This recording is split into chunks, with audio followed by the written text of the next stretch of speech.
ನಮ್ಮ TV Facebook page ನ like ಮಾಡಿ, ಯೂಟ್ಯೂಬ್ ಚಾನೆಲ್ ನ ಸಬ್ಸ್ಕ್ರೈಬ್ ಮಾಡಿ. ನಮ್ಮ ಎಲ್ಲಾ ಯೂಟ್ಯೂಬ್ ವಿಡಿಯೋ ಅಪ್ಡೇಟ್ಸ್ಗೆ ಬೆಲ್ ಐಕಾನ್ ಕ್ಲಿಕ್ ಮಾಡಿ. ನಮ್ಮ ಟಿವಿ ಕರಾವಳಿ ಕರ್ನಾಟಕದ ನಾಡಿಮಿಡಿತ.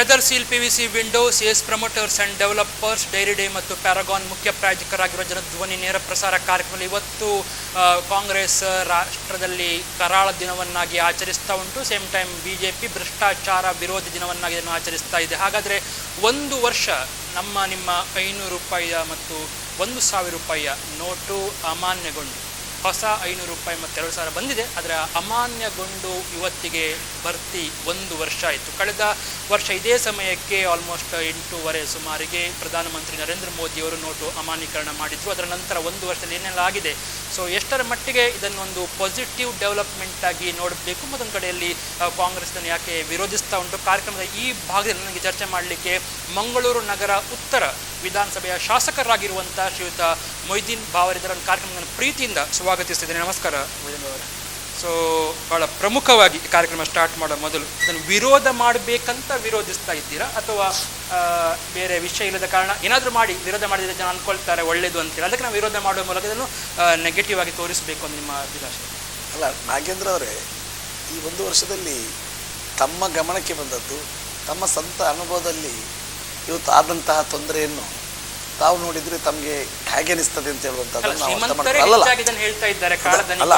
ಯಾಕೆ ಅಂತ ಹೇಳಿದರೆ, ನಾನು ಕೇಳುವಂಥದ್ದು, ಈ ಡಿನೋಟಿಫೈಸೇಷನ್ ಮಾಡಿದರು, ಇದು ಏನಾಯ್ತು, ಇದರಿಂದ ಏನಾದರೂ ಒಂದು ಸಾಧಿಸಿದ್ದು ಉಂಟಾ ಅಂತ ಹೇಳುವಂಥದ್ದನ್ನು ನಾವು ಒಂದು ಅರ್ಥದಲ್ಲಿ ಮಾಡಿಕೊಳ್ಬೇಕು. ಎರಡನೇದ್ದು, ಇದನ್ನು ಮಾಡಿದ ಮೇಲೆ ಎಷ್ಟು ಜನ ನಮ್ಮ ದೇಶದಲ್ಲಿ ತೀರಿಕೊಂಡ್ರು, ಇದರ ಒಂದು ಪ್ರಾಬ್ಲಮ್ ಇಲ್ಲ. ಬರೀ ಇದನ್ನು ಮೀಸಲಿಟ್ಟು ನಾನು ಹೇಳುವಂಥದ್ದು.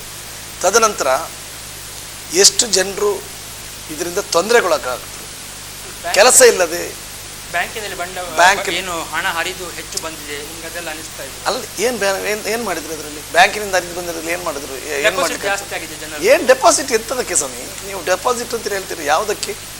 ನಾವು ಯಾವ ರೀತಿಯಲ್ಲಿದ್ದೆವು? ಭಾರತ ದೇಶ ಇವತ್ತು GDPಯಲ್ಲಿ ಬಹಳ ಶಕ್ತಿಯುತವಾದ ಒಂದು ಬಲಿಷ್ಠ ರಾಷ್ಟ್ರವಾಗಿತ್ತು ಆರ್ಥಿಕದ ವ್ಯವಸ್ಥೆಯಲ್ಲಿ.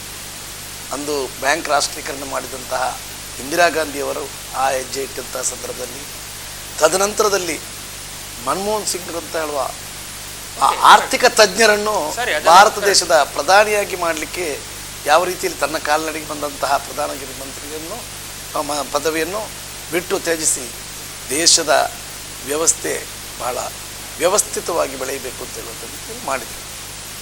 ಮಾಡಿದ ನಂತರ ನಗೆ ಪಾಟೀಲಿಗಾಡುವಂಥ ಅನೇಕ ಕಾನೂನುಗಳು, ಬಹುಶಃ 40 ದಿವಸಗಳಲ್ಲಿ 80 ರಿಸರ್ವ್ ಬ್ಯಾಂಕಿನ ಆದೇಶಗಳು ಪ್ರತಿಯೊಂದು ಬ್ಯಾಂಕಿಗೆ. ಒಂದು ದಿವಸ 2,000 ತೆಗೀರಿ, ಒಂದು ದಿವಸ 3,000 ತೆಗೀರಿ. ಕೆಲಸ ಪಾಪ ಒಂದು ಕೂಲಿಕಾರನು ತಾನು ದುಡಿದಂತಹ ಕೆಲಸ, ತನ್ನ ದುಡ್ಡು ಭಾಳ ಕಷ್ಟಪಟ್ಟು ಬೆವರರಿಸಿ ದುಡಿದಂತಹ ದುಡ್ಡನ್ನು ಅವನ ಹೆಂಡತಿಯೋ ಅಥವಾ ಮನೆಯಲ್ಲಿ ಏನೋ ಒಂದು ಮದುವೆಗೆ ಆಗ್ಬೋದು ಅಥವಾ ಏನಾದರೂ ಅದನ್ನು ನಾನು ಬ್ಯಾಂಕಿನಲ್ಲಿ ಹಾಕುವಂತಲ್ಲಿ ಹೇಳಿದ್ದಲ್ಲ, ಅದನ್ನು ಶೇಖರಿಸಿ ಮನೆಯಲ್ಲಿಟ್ಟಿದ್ರು, ಬ್ಯಾಂಕಿನಲ್ಲಿಟ್ಟಿದ್ರು. ಬ್ಯಾಂಕಿನಲ್ಲಿ ಆ 3 ತಿಂಗಳು ಪಟ್ಟಂತಹ ಭವನೆ ಒಂದು ಬ್ಯಾಂಕಿನಿಂದ ಮ್ಯಾನೇಜರ್ ಹತ್ರ, ನಾನು ಹೇಳುದು ಕೇಳಿ, ಅಲ್ಲಲ್ಲ, ನಾನು ದೊಡ್ಡ ನೋಡಿ, ಪ್ರಧಾನಮಂತ್ರಿಗಳಾದ ಮೋದಿಯವರು ಚುನಾವಣೆಗೆ ಮೊದಲು ಘೋಷಣೆ ಮಾಡಿದ್ದೇನು ಅಂತ ಹೇಳಿದರೆ, ಪ್ರತಿಯೊಂದು ಬಹಿರಂಗ ಸಭೆಯಲ್ಲಿ ಹೋಗಿ ಘೋಷಣೆ ಮಾಡಿದ್ದು ಒಂದೇ, ಏನು ಅಂತೇಳಿ, ನೀವು ನಮಗೆ ಮತ ಹಾಕಿ 6 ತಿಂಗಳೊಳಗೆ ಸ್ವಿಸ್ ಬ್ಯಾಂಕಿನಲ್ಲಿರುವಂತಹ ಕಾಳಧನವನ್ನು ತಂದು ಭಾರತದ ಪ್ರತಿಯೊಂದು, ತಾವು ತಮ್ಮ ಟಿವಿಯಲ್ಲಿ ತೋರಿಸಿದ್ದೀರಾ, 15 ಲಕ್ಷ ರೂಪಾಯಿ ಒಂದೊಂದು ಖಾತೆಗೆ ಹಾಕ್ತೇನೆ ಅಂತ ಹೇಳಿದ್ರು. 15 ಲಕ್ಷ ಬಿಡಿ, 15 ಪೈಸೆ ಯಾರಿಗಾದ್ರೂ ಬಂದಿದೆ ಅಂತ ಅಲ್ಲಲ್ಲ. ನಾನು ಹೇಳೋದು ಕೇಳಿ, ನೋಟ್ ಬೇನನ್ನು ಬ್ಲ್ಯಾಕ್ ಮನಿಯನ್ನು ಹೊರತರುವಂತಹ ಕೆಲಸವನ್ನು ಮಾಡಿದ್ರು. ಯಾಕೆಂದ್ರೆ ನಾನು ವಾಗ್ದಾನ ಮಾಡಿದ್ದೇನೆ, ಬ್ಲ್ಯಾಕ್ ಮನಿಯನ್ನು ಹೊರತರ್ತೇನೆ ಅಂತ ಹೇಳುವಂತ ನಿಟ್ಟಿನಲ್ಲಿ ಮಾಡಿದಂತಹ ಸಂದರ್ಭದಲ್ಲಿ ಜನ ಬಹಳ ಸಂತೋಷಪಟ್ಟರು. ಯಾಕೆಂತ ಹೇಳಿದ್ರೆ ಪಾಪದವರ ಅಕೌಂಟಿಗಾದರೂ ಇನ್ನು ಕಾಳಧನ ಅಲ್ಲಿಂದ ತರಲಿಲ್ಲದಿದ್ರು ಇಲ್ಲಿಯ ಬಡವರ ಸೂರ್ಯ ಮಾಡಿ ಆದ್ರೂ ತರಬಹುದು ಅಂತ ಹೇಳುವಂತ ಒಂದು ಆಶೆ ಏನು ಶ್ರೀಮಂತರು ಸ್ವಾಮಿ, ಶ್ರೀಮಂತರ ಹತ್ರ ನೋಡಿ, ಶ್ರೀಮಂತರ ಹತ್ರ ಏನು ಸಾಧನೆ ಮಾಡಿದಾಯ್ತು, 1,000 ನೋಟು 500 ನೋಟು ಅಂತ ಅದು ಇಮಿಡಿಯೇಟ್ ಆಗಿ 2,000 ನೋಟುಗಳನ್ನು ಹೊರತಂದ್ರು. ತರುವ ಮುಂಚೆ ನಮಗೆ ಮತ್ತು ನಿಮಗೆ ಯಾರಿಗೆ ಗೊತ್ತಿಲ್ಲ, ಪಾಪ ಆ ಬಡವನಿಗೆ ಮಾತ್ರ ಗೊತ್ತಿಲ್ಲ. ಅದಾನಿಯಿಂದ ಹಿಡಿದು ಅಂಬಾನಿವರೆಗೆ ಪ್ರತಿಯೊಬ್ಬರಿಗೂ ಗೊತ್ತಾಗಿದೆ. ಅವರನ್ನೆಲ್ಲ ಅದನ್ನು ಬದಲೀಕರಣ ಮಾಡಿ ಆಗಿದೆ. ಒಂದು ವೀಕ್ಷಕರ ಅಭಿಪ್ರಾಯ ಸ್ವೀಕರಿಸ್ತೇನೆ. ನಮಸ್ಕಾರ. ಹಲೋ, ಹೇಳಿ ಸರ್. ಸರ್, ಇದು ಬೈಕಂಪಾಡಿಯಲ್ಲಿ ರಸ್ತೆ ನೀವು ಸರಿ ಮಾಡಲಿಕ್ಕೆ ಹೊರಟಿದ್ದೀರಾ ಸರ್? ಹೈವೇ ಸ್ಥಳ ಪಾಪ ಸ್ವಾಮಿ, ಬೈಕಂಪಾಡಿ ಹೈವೇದು ರಸ್ತೆಯನ್ನು ತಾವು ಹೇಳುವಂತಹದ್ದು ಅದು ಶಾಸಕರ ಕಂಟ್ರೋಲಲ್ಲಿ ಬರುವುದಿಲ್ಲ, ಮಾನ್ಯ ಸಂಸತ್ ಸದಸ್ಯರ ಕಂಟ್ರೋಲಲ್ಲಿ ಬರುವಂಥ ಇಂಜಿನಿಯರ್ಗಳು. ಬಹುಶಃ ಇಲ್ಲಿ ಒಬ್ಬ ಪ್ರಾಜೆಕ್ಟ್ ಡೈರೆಕ್ಟರ್ ಇದ್ದಾರೆ, ಹಿಂದೆ ಒಬ್ಬರಿದ್ದರು, ಪಾಪ ಯಾವ ರೀತಿಯಲ್ಲಿ ಆದರೂ ಕೇಳ್ತಾ ಇದ್ರು. ಈಗ ಅವರಿಗೆ ಎಲ್ಲಿವರೆಗೆ ದರ್ಪ ಅಂತ ಹೇಳಿದರೆ ಅವ್ರು ನಮ್ಮ ಕಂಟ್ರೋಲ್ಗೆ ಬರೋದಿಲ್ಲ, ನಾವು ಕರೆದ್ರೂ ಬರೋದಿಲ್ಲ. ನಾವು ಜಿಲ್ಲಾ ಪಂಚಾಯತಿನ ಆ ಒಂದು ನಮ್ಮ ಮೀಟಿಂಗಿನಲ್ಲೂ ಸಮೇತ 3 ತಿಂಗಳಿಗೊಮ್ಮೆ ಆಗುವಂಥ ಪ್ರಗತಿ ಮೀಟಿಂಗ್ನಲ್ಲೂ ಸಮೇತ ಎಷ್ಟೇ ತರಾಟೆ ತೆಗೆದುಕೊಂಡಿದ್ರು ಯಾವುದೇ ಒಂದು ಅವರಿಗೆ ಬಿಸಿ ತಾಗುವುದಿಲ್ಲ. ಇವತ್ತು ಬಹಳಷ್ಟು ಹದಗೆಟ್ಟಿದೆ ಇಲ್ಲಿ ರಸ್ತೆ. ಬೈಕಂಪಾಡಿ ಮಾತ್ರ ಅಲ್ಲ, ನಮ್ಮ ಯಾವ ರೀತಿಯಲ್ಲಿ ಇರ್ಕಾನ್ ಮಾಡಿದಂಥ ರಸ್ತೆ ಇದೆ, ಟೋಲನ್ನು 9 ಕಿಲೋಮೀಟರ್ ಒಳಗಡೆ 3 ಕಡೆ ಕಲೆಕ್ಷನ್ ಮಾಡುವಂಥ ವ್ಯವಸ್ಥೆ ಆಗ್ತದೆ. ಆದರೆ ಆ ಡೆವಲಪ್ಮೆಂಟ್ ಆಗದಂಥ ಮತ್ತೆ ವಿಷಯಕ್ಕೆ ಬಂದರೆ, ಬೇನಾಮಿ ಹೆಸರಲ್ಲಿ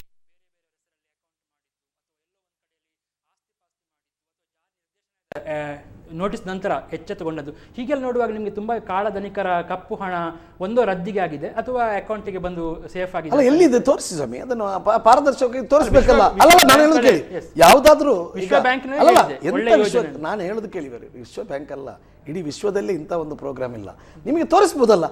ಈಗ ಯಾರಾದರೂ ಅಡ್ಡ ಮಾಡ್ತಾರೆ, ಪ್ರಚಾರ ಮಾಡ್ಕೊಂಡು ಅದನ್ನು ಎನ್ಕೇಶ್ ಮಾಡ್ಬೋದಲ್ಲ.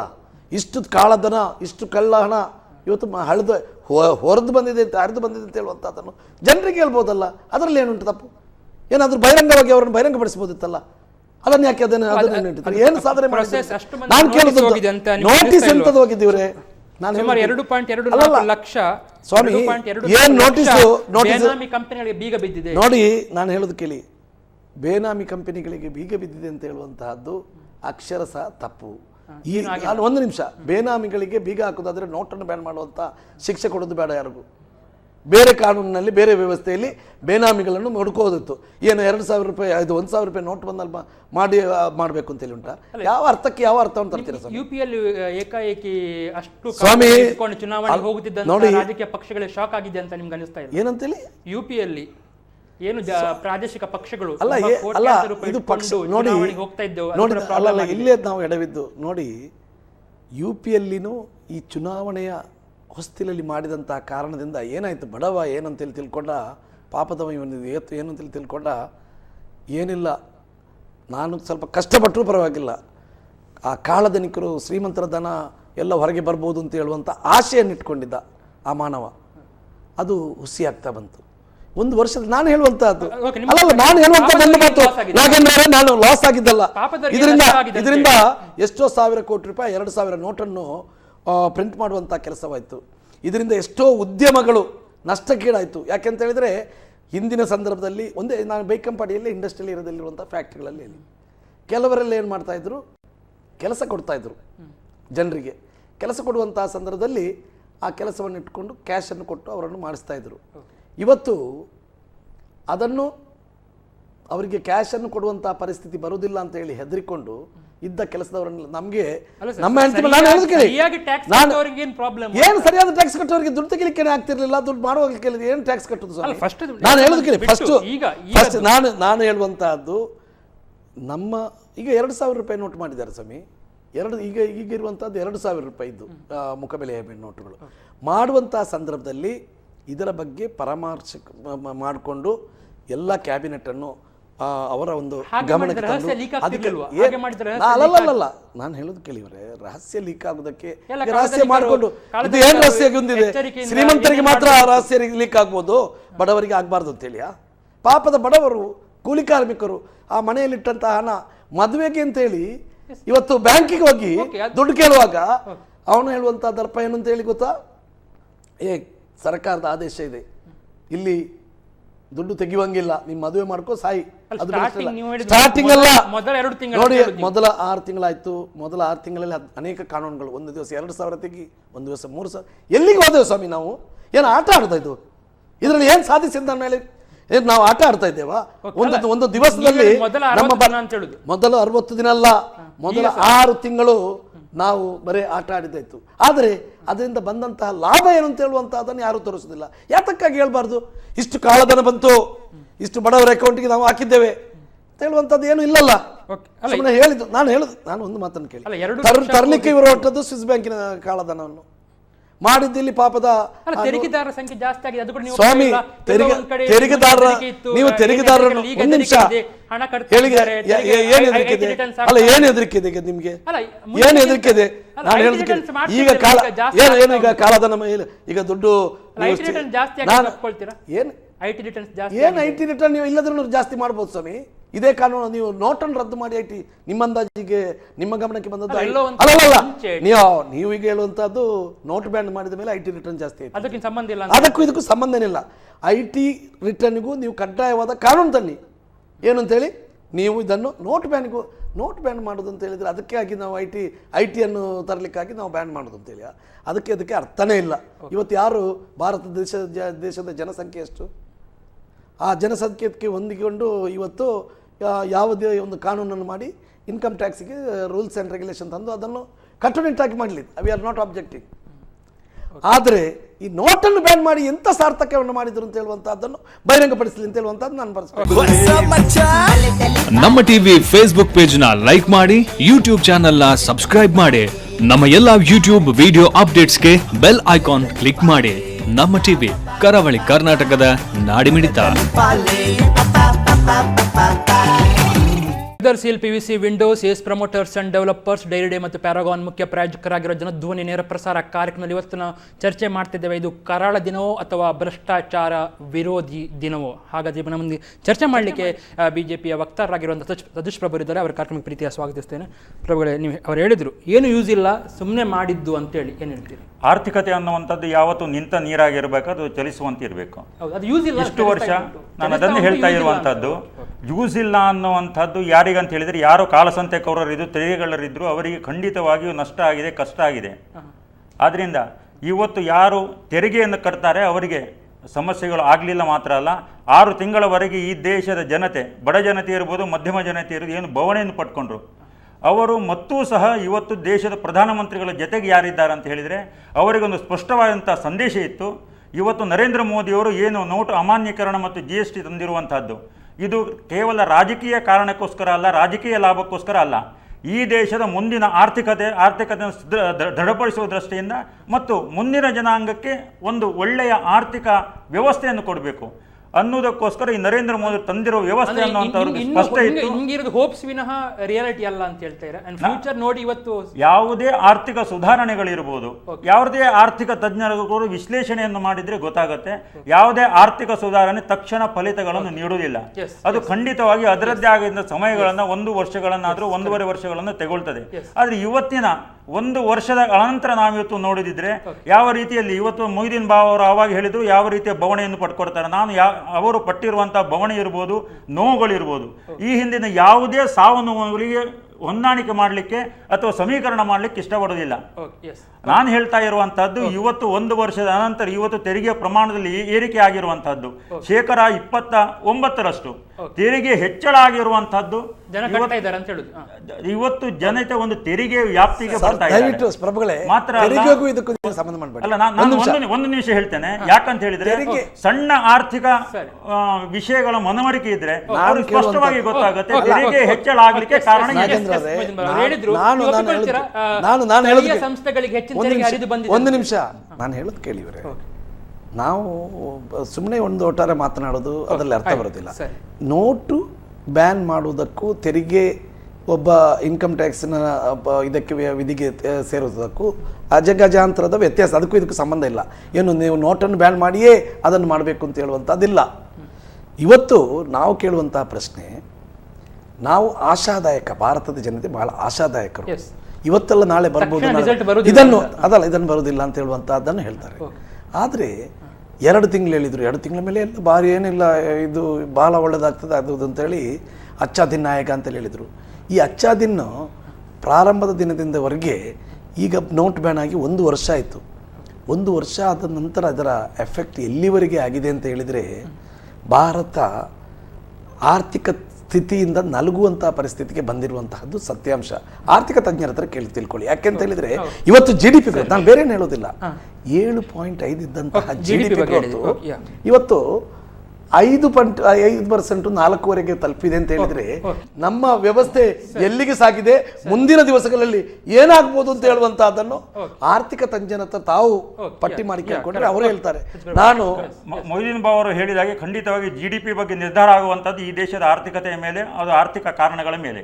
ಇವತ್ತು ಈ ಹಿಂದಿನ 10 ವರ್ಷ UPA ಅಧಿಕಾರಕ್ಕಿಂತ ಹಿಂದಿನ ಅವಧಿಯಲ್ಲಿ ಸನ್ಮಾನ್ಯ ಅಟಲ್ ಬಿಹಾರಿ ವಾಜಪೇಯಿ ಅವರು ಏನು ಆರ್ಥಿಕ ಸಬಲೀಕರಣದ ಕ್ರಮಗಳನ್ನು ಕೈಗೊಂಡಿದ್ರು, ಕಾಂಗ್ರೆಸ್ ಬೆಂಬಲಿತ ಚಂದ್ರಶೇಖರ್ ಸರ್ಕಾರ, ಯಶವಂತ್ ಸಿನ್ಹಾ ಅವರ ನೇತೃತ್ವದಲ್ಲಿ ಈ ದೇಶದ ಆರ್ಥಿಕತೆ ಸಂಪೂರ್ಣವಾಗಿ ವಿಫಲಗೊಂಡು ಇಲ್ಲಿಯ ಚಿನ್ನವನ್ನು ವಿದೇಶಗಳು ಆಡುವಂತಹ ಸಂದರ್ಭ ಬಂದಾಗ ಆ ಚಿನ್ನವನ್ನು ವಾಪಸ್ ತರುವಂಥ ಕೆಲಸ ಕಾರ್ಯಗಳನ್ನು ಸನ್ಮಾನ್ಯ ಅಟಲ್ ಬಿಹಾರಿ ವಾಜಪೇಯಿ ಒಂದು ನಿಮಿಷ ನೇತೃತ್ವ ಅನಂತರ GDP ಪ್ರಮಾಣ ಏನು ಏರಿಕೆಯನ್ನು ಕಾಣುವುದು 8ಕ್ಕೂ ಹೆಚ್ಚಿನ ಪ್ರಮಾಣದಲ್ಲಿ ಏರಿತ್ತು. ಆದರೆ ಇವರು ಹೇಳಿದಾಗ GDP ಪ್ರಮಾಣ ಕುಂಠಿತವಾಗಿರುವಂತಹದ್ದು. 10 ವರ್ಷಗಳಲ್ಲಿ UPA ಆಡಳಿತ ಸಂದರ್ಭದಲ್ಲಿ 8 ಬಾರಿ 5ರಿಂದ 5.5ರವರೆಗೆ GDPಗಳು ದಾಖಲಿಸುವಂತಹದ್ದು ಇವತ್ತು ನಾವು ಕಂಡಿದ್ದೇವೆ.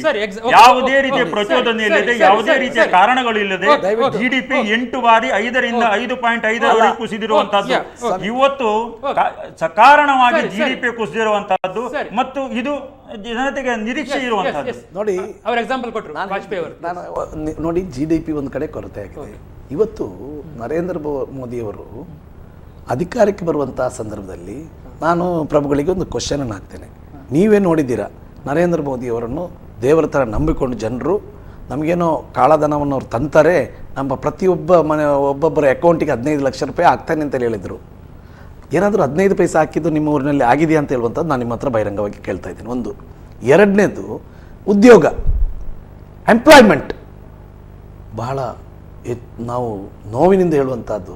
ನಾನೀಗ ಒಬ್ಬ ಶಾಸಕನಾಗಿದ್ದೇನೆ. ಇವತ್ತು ನಮ್ಮಲ್ಲಿ ಎಂಜಿನಿಯರ್ ಆದವರು ಮತ್ತು ಅನೇಕ ಡಿಗ್ರಿಗಳನ್ನು ಪಡೆದಂಥವರು ಉದ್ಯೋಗ ಇಲ್ಲದೆ ಬಹಳಷ್ಟು ನಲ್ಗುವಂಥ ಪರಿಸ್ಥಿತಿ ಬಂದಿದೆ. ಎಲ್ಲಿವರೆಗೆ ಅಂತ ಹೇಳಿದ್ರೆ, ಒಂದು ಮಧ್ಯಮ ಕೈಗಾರಿಕೆ ಕಂಪನಿ, ತಾವು ಇಂಡಸ್ಟ್ರಿ ಅಲ್ಲ, ಇಂಡಸ್ಟ್ರಿ ಏನು ಶಾರ್ಟ್ ಟರ್ಮ್ 1 ತಿಂಗಳ, ಒಂದು 10 ದಿವಸ ಮನುಷ್ಯ ಸತ್ತ ಮೇಲೆ ಏನಾಗಬೇಕು ಅಂತ ನೋಡಿ. ಇದೇ ಆಶಾದಾಯಕವನ್ನು ಇಟ್ಕೊಂಡು 2 ಲಕ್ಷ ಉದ್ಯೋಗವನ್ನು, 2 ಕೋಟಿ ಉದ್ಯೋಗವನ್ನು 1 ವರ್ಷದಲ್ಲಿ ಸೃಷ್ಟಿಸ್ತೇನೆ ಅಂತೇಳಿ ಹೇಳುವಂಥ ಮಾತನ್ನು ಹೇಳಿದರು. Make in India, digital India ಅದು ಅಂತೇಳಿ ಹೇಳಿದರು. ಈಗ ಡಿಜಿಟಲ್ ಇಂಡಿಯಾ ಅಂತ ಹೇಳುವಂಥ ಮಾತನ್ನು ನಾವು ಇದು ನೋಟ್ ಬ್ಯಾನ್ ಮಾಡಿದ್ದು ಇನ್ನೆಲ್ಲ ಡಿಜಿಟಲ್ ಮಾಡುವಂತ ಹೇಳುವಂಥ ಮಾತಿಗೆ ಅಂತ ಹೇಳಿದರು. ಸ್ವಾಮಿ, ಈ ಭಾರತ ದೇಶದಲ್ಲಿ ಇವತ್ತು ಡಿಜಿಟಲ್ ಮಾಡುವಂಥ ಒಂದು ವ್ಯವಸ್ಥೆಗೆ ಹೋಗಬೇಕಾಗಿದ್ರೆ, ಒಂದು ತರಕಾರಿ, ಒಂದು ಹಣ್ಣು, ಒಂದು ಮೀನು ಪಡೆದುಕೊಂಡು ಬಡ ಜನತೆ ಇವತ್ತು ಸಾಗಿಸುವಂಥ ರೀತಿಯಲ್ಲಿ, ಇವತ್ತಿನ ಅನರಕ್ಷತೆ ರೀತಿಯಲ್ಲಿ ಎಲ್ಲಿವರೆಗೆ ಡಿಜಿಟಲ್ ತುಂಬಿಸುವಂತ ನೋಡಿ. ಈಗ ಡಿಜಿಟಲ್ ಮಾಡುವಂತಹ ಸ್ಥಿತಿಯಲ್ಲಿ ನೋಟನ್ನೆಲ್ಲ ಕಂಪ್ಲೀಟ್ ಬ್ಯಾನ್ ಮಾಡಿಕೊಂಡು ಹಾಸ್ಯಾಸ್ಪದವಾದಂಥ ರೀತಿ ನಾವು ತಲುಪಿದ್ದೇವೆ. ಎಲ್ಲಿವರೆಗೆ ಅಂತ ಹೇಳಿದ್ರೆ, ಕೇಂದ್ರದ ಮಂತ್ರಿಗಳ ಅಣ್ಣನ ಸಂಬಂಧಿಯವರು ಒಂದು ಹಾಸ್ಪಿಟಲಲ್ಲಿ ದಾಖಲಾದಂತಹ ಸಂದರ್ಭದಲ್ಲಿ ಎಲ್ಲಿವರೆಗೆ ಆ ದುರ್ವ್ಯವಸ್ಥೆ ನಡೆಯಿತು ಅಂತ ಹೇಳಿದ್ರೆ, ನಾವು ಒಂದು ಕ್ಯಾಶ್ ಬ್ಯಾನ್ ಇಂದಾಗಿ ಅವರನ್ನು ಡಿಸ್ಚಾರ್ಜ್ ಮಾಡ್ಲಿಕ್ಕೆ ಆಗಿಲ್ಲ. ಒಂದು ನಿಮಿಷ, ಮಂಗಳೂರು ಬಗ್ಗೆ ಇದು ಕ್ಯಾಬಿನೆಟ್ ಮಿನಿಸ್ಟರ್, ಅದ್ರಲ್ಲಿ ದಯವಿಟ್ಟು ಅದೇ ತರ ಅದು ನಾನು ಹೇಳೋದು ಕೇಳಿ. ಅದೇ ತರ ಇವತ್ತು ಪಾಪದ ಒಂದು ಬಡವ ಎಷ್ಟು ಬಾರಿ ಬ್ಯಾಂಕ್, ನಾನೊಂದು ಮಾತನ್ನು ಕೇಳ್ತೇನೆ, 150 ಜನ ಇವತ್ತು ಭಾರತ ದೇಶದಲ್ಲಿ ಕ್ಯೂ ನಿಂತು ತಮ್ಮ ಉದ್ಯೋಗಗಳನ್ನು ಕಳೆದುಕೊಂಡು ಇವತ್ತು 3 ದಿವಸ ಬ್ಯಾಂಕಿನ ಎದುರಿಗೆ, ನಾನು ಒಮ್ಮೆ ಡೆಲ್ಲಿಯಲ್ಲಿ ಸಿಕ್ಕಾಕೊಂಡೆ, ಕ್ಯಾಶ್ ಇರಲಿಲ್ಲ. ನಾನು ATM ಅಲ್ಲಿ 100 ATMಗೆ ಹೋದ್ರು ಎಲ್ಲಿ ದುಡ್ಡು ಬರೋದಿಲ್ಲ. ಲಾಸ್ಟಿಗೆ ಯಾರೋ ನನ್ನ ಒಬ್ರು ಫ್ರೆಂಡ್ ಇದ್ರು, ಬೆಂಗಳೂರಿಗೆ ಫೋನ್ ಮಾಡಿಕೊಂಡು ಅಲ್ಲೇನೋ ಒಂದು ವ್ಯವಸ್ಥೆ ಮಾಡಿ ಟ್ಯಾಕ್ಸಿಗೆ ದುಡ್ಡು ಕೊಡುವಂತ ಪರಿಸ್ಥಿತಿ. ಇದನ್ನೆಲ್ಲ ವ್ಯವಸ್ಥೆಯನ್ನು ಮಾಡೋದಾದ್ರೆ ಇವತ್ತು 70 ವರ್ಷಗಳಷ್ಟು ಕಾಲ ಈ ದೇಶದ ಆರ್ಥಿಕೆಯನ್ನು ತನ್ನ ಕಪಿಮುಷ್ಟಿಯಲ್ಲಿ ಹಿಡಿದುಕೊಂಡು ಹಿಪ್ಪೆ ಮಾಡಿರ್ತಕ್ಕಂಥ ಇವರಿಗೆ ಇವತ್ತು ಈ ದೇಶದ ಬಡಜನತೆ, 1 ನಿಮಿಷ ಅಣ್ಣ, ಬಡ ಜನತೆಯ ಮೇಲೆ ಭಾರತ ದೇಶದ ಆರ್ಥಿಕತೆ ಖಂಡಿತವಾಗಿ ಅದನ್ನೇ ನಾನು ಹೇಳ್ತಾ ಇದ್ದೇನೆ. ಅಮೆರಿಕ ಸಮೇತ ನೀವು ಯುಪಿಎಲ್ ನೋಡಿ 8 ಬಾರಿ ನೀವು ಅದನ್ನು ಹಿಂದೆ ತಗೊಳ್ಳಿ. ಜಿಡಿಪಿಯನ್ನು ಮತ್ತೆ ಇವತ್ತು ಭಾರತದ ದೇಶ ನಾನು ಹೇಳೋದು ಕೇಳಿ ಒಂದು ಮಾತಲ್ಲಿ ಇವತ್ತಿಗೂ ಕೂಡ ನಿರುದ್ಯೋಗ, ಇವತ್ತಿಗೂ ಕೂಡ ಅನಕ್ಷರತೆ, ಇವತ್ತಿಗೂ ಕೂಡ ಆರ್ಥಿಕ ಸಂಕಷ್ಟ ಕಾರಣ ಎನ್ನುವಂಥದ್ದು ಜನತೆ ಗೊತ್ತು. ಅದನ್ನು ನಾನು ಉಲ್ಲೇಖ ಮಾಡ್ಲಿಕ್ಕೆ ಇಷ್ಟಪಡಲಿಲ್ಲ. ಆದ್ರೆ ಇವತ್ತು ಮೊಯ್ದೀನ್ ಬಾವ ಅವರು ಹೇಳಿದ ಹಾಗೆ ಇವತ್ತು ಉದ್ಯೋಗದ ಬಗ್ಗೆ ಹೇಳಿದ್ರು, ಇವತ್ತು ಕಪ್ಪು ಹಣದ ಬಗ್ಗೆ ಹೇಳಿದ್ರು. ಇವತ್ತು ಕಪ್ಪು ಹಣವನ್ನು ಜನತೆ ಅಪೇಕ್ಷೆ ಪಡುವಂತಹದ್ದು ಬ್ಯಾಂಕ್ ಅಕೌಂಟ್ಗಳಲ್ಲಿ ಅಲ್ಲ, ಬದಲಾಗಿ ಇವತ್ತು 29% ತೆರಿಗೆ ಹೆಚ್ಚಳ ಆಗಿರುವಂತದಕ್ಕೆ ಕಾರಣ ಏನು? ಇವತ್ತು ಕಪ್ಪು ಹಣ ಇವತ್ತು ಬೆಳಕಿಗೆ ಬಂದಿರುವುದರಿಂದ, ಅಕೌಂಟ್ಗಳಿಗೆ ಬಂದಿರುವುದರಿಂದ ಇವತ್ತು ತೆರಿಗೆಯ ಪ್ರಮಾಣದಲ್ಲಿ ಹೆಚ್ಚಳ ಆಗಿರುವಂತಹದ್ದು. ಇವತ್ತು 35,000ಕ್ಕೂ ಹೆಚ್ಚು ಬೇನಾಮಿ ಕಂಪನಿಗಳು ಮುಚ್ಚಿರುವಂತದ್ದು ಇದೇ ಉದ್ದೇಶಕ್ಕೋಸ್ಕರ. ಹಣಗಳು ಇವತ್ತು ಬ್ಯಾಂಕ್ಗಳಿಗೆ ಬಂದಿರುವಂತಹದ್ದು. ಅದೇ ರೀತಿಯಲ್ಲಿ ಉದ್ಯೋಗ ದೃಷ್ಟಿ ಹೇಳುವುದಾದ್ರೆ 1.01ರಷ್ಟು ಇವತ್ತು PF ಅಲ್ಲಿ ನೌಕರರಲ್ಲಿ ಹೆಚ್ಚಳ ಆಗಿರುವಂತಹದ್ದು ಉದ್ಯೋಗ ಅಲ್ವೇ? ESI ಲಲ್ಲೂ ಸಹ 1.30ರಷ್ಟು ನೌಕರರು, ಕಾರ್ಮಿಕರು ದಾಖಲಾಗಿರುವಂತಹ ಗಮನಿಸಿದ್ರೆ ಇವರ ಆರೋಪದಲ್ಲಿ ಏನು ಹುರುಳಿದೆ ಅಂತ ಒಂದು ಮಾತನ್ನು ಕೇಳ್ತೇನೆ. ನಿಮ್ಮ ಬ್ಯಾಂಕ್ ನಿಮ್ಮ ಈ ಒಂದು ನೋಟ್ ಬ್ಯಾನ್ ಮಾಡುವಂತಹ ಸಂದರ್ಭದಲ್ಲಿ ನಿಮ್ಮ ರಾಷ್ಟ್ರೀಯ ಅಧ್ಯಕ್ಷರ ಮಗನ ಟರ್ನ್ಓವರ್ 46 ಲಕ್ಷ ರೂಪಾಯಿ ಇದ್ದದ್ದು ಇವತ್ತು 100 ಪಟ್ಟು 46 ಕೋಟಿ ಆಗ್ಲಿಕ್ಕೆ ಇದೇ ನೋಟ್ ಬ್ಯಾನ್ ಕಾರಣನ? ಅದರಿಂದಾಗಿ ಆಗಿದ್ದ? ಇದನ್ನು ಮಾಡಿದ್ದ? ಅದನ್ನು ಹೇಳಿ ನನಗೆ. ನಾನು ನಿಮ್ಮ ಹತ್ರ ಇನ್ನೊಂದು ಕೇಳ್ತೇನೆ, ಯಾವ್ದಾದ್ರು ಬಡವನ ಅಕೌಂಟಿಗೆ ಇವತ್ತು 15 ಲಕ್ಷ ಅಲ್ಲ 15 ರೂಪಾಯಿ ಬಿದ್ದಿದೆ ಅಂತ ಹೇಳುವಂತದ್ದು ತಾವು ಹೇಳಿ. ಸುಮ್ಮನೆ ನಾವು ಹೇಳ್ಕೊಂಡು ನಾಟಕಗಳು ಮಾಡುವಂತ ನಾನು ನಿಮಗೆ ತೋರಿಸ್ತೇನೆ. ಬ್ಯಾಂಕ್ ಖಾತೆಗಳಲ್ಲ ಇವತ್ತು ದೇಶದ ಆರ್ಥಿಕ ವ್ಯವಸ್ಥೆಗೆ. ಅದೇ ರೀತಿಯಲ್ಲಿ ಇವತ್ತು ಅಮಿತ್ ಶಾ ಪುತ್ರ ಜಯಶಃ ಅವರ ಮೇಲೆ ಆರೋಪವನ್ನು ಇವರು ಮಾಡಿದ್ರು. ಯಾವ ಈ ದೇಶದಲ್ಲಿ ಮೊಯ್ದೀನ್ ಬಾವರೇ ಮೊಯ್ದೀನ್ ಬಾವರೇ ನೀವು ಅರಚುವುದರಿಂದ ಏನು ಸಾಧನೆ ಅದನ್ನೇ ಹೇಳ್ತಾ ಇದ್ದೀನಿ. ಈ ದೇಶದಲ್ಲಿ ಹಲ್ಕಾದಂತಹ ಕೆಲಸ ಕಾರ್ಯಗಳನ್ನು ಹಲ್ಕ ಕೆಲಸ ನೀವು ಮಾಡಿದ್ದು, ನಾವು ಮಾಡಿದ್ದಲ್ಲ. ಗೊತ್ತಿಲ್ಲ ಹಲ್ಕ ಮಾಡಿದ್ಯಾರು ನೋಡಿ. ಒಂದ್ ನಿಮಿಷ ವೈರ್ ಮುಖಾಂತರ ಇವತ್ತು ಅದಕ್ಕೆ ಇರುವಂತಹ ವರದಿಗಳು ಆ ಸಂಸ್ಥೆಯ ಬ್ಯಾಲೆನ್ಸ್ ಶೀಟ್ಗಳು ನೋಡಿ. ಆ ಬ್ಯಾಲೆನ್ಸ್ ಶೀಟ್ಗಳಲ್ಲಿ ಒಂದು ವೇಳೆ ನಿಮ್ಮ ಕೇಂದ್ರದ ಸಚಿವರು ನಿಮ್ಮ ಕೇಂದ್ರದ ಸಚಿವರು ಹೌದು ಅಂತ ಹೇಳಿದ್ರೆ ನಿಮ್ಮ ಸಚಿವರಿದ್ದಾರೆ ಸ್ವಾಮಿ. ಆರೋಪ ಮಾಡಿದ ನಿಮ್ಮ ಸಚಿವರನ್ನು ನ್ಯಾಯಾಲಯದ ಮುಂದಿರುವ ವ್ಯವಸ್ಥೆಯನ್ನು ನಾವು ಇವತ್ತು ಮಾನನಷ್ಟವನ್ನು ಮಾಡಿದ್ದಾರೆ. ಇವತ್ತು ಮತ್ತೆ ಮೊಯ್ದೀನ್ ಬಾವರ್ ಅದಕ್ಕೂ ಕೂಡ ಏನು ಮಾಡಬೇಕು ಯೋಚನೆಗಳನ್ನು ನಾವು ಮಾಡೋಣ.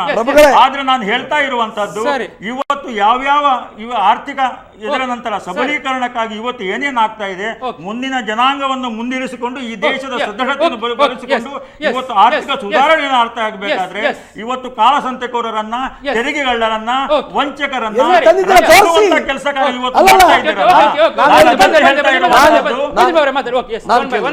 ನಾನೊಂದು ಕೇಳುವಂತ ನಾಗೇಂದ್ರ ಅವರೇ, ಪ್ರಭುಗಳೇ, ನಾವು ಜನರು ನೋಡ್ತಾ ಇರ್ತಾರೆ, ನಾವು ಅದನ್ನು ಹೇಳ್ತೀವಿ. ನಾನು ನೀವು ಅರಚಬೇಡಿ, ನೀವು ಅರಚುವಾಗ ನಾವು ಅರಚಬೇಕು. ನಿಮ್ಮಷ್ಟು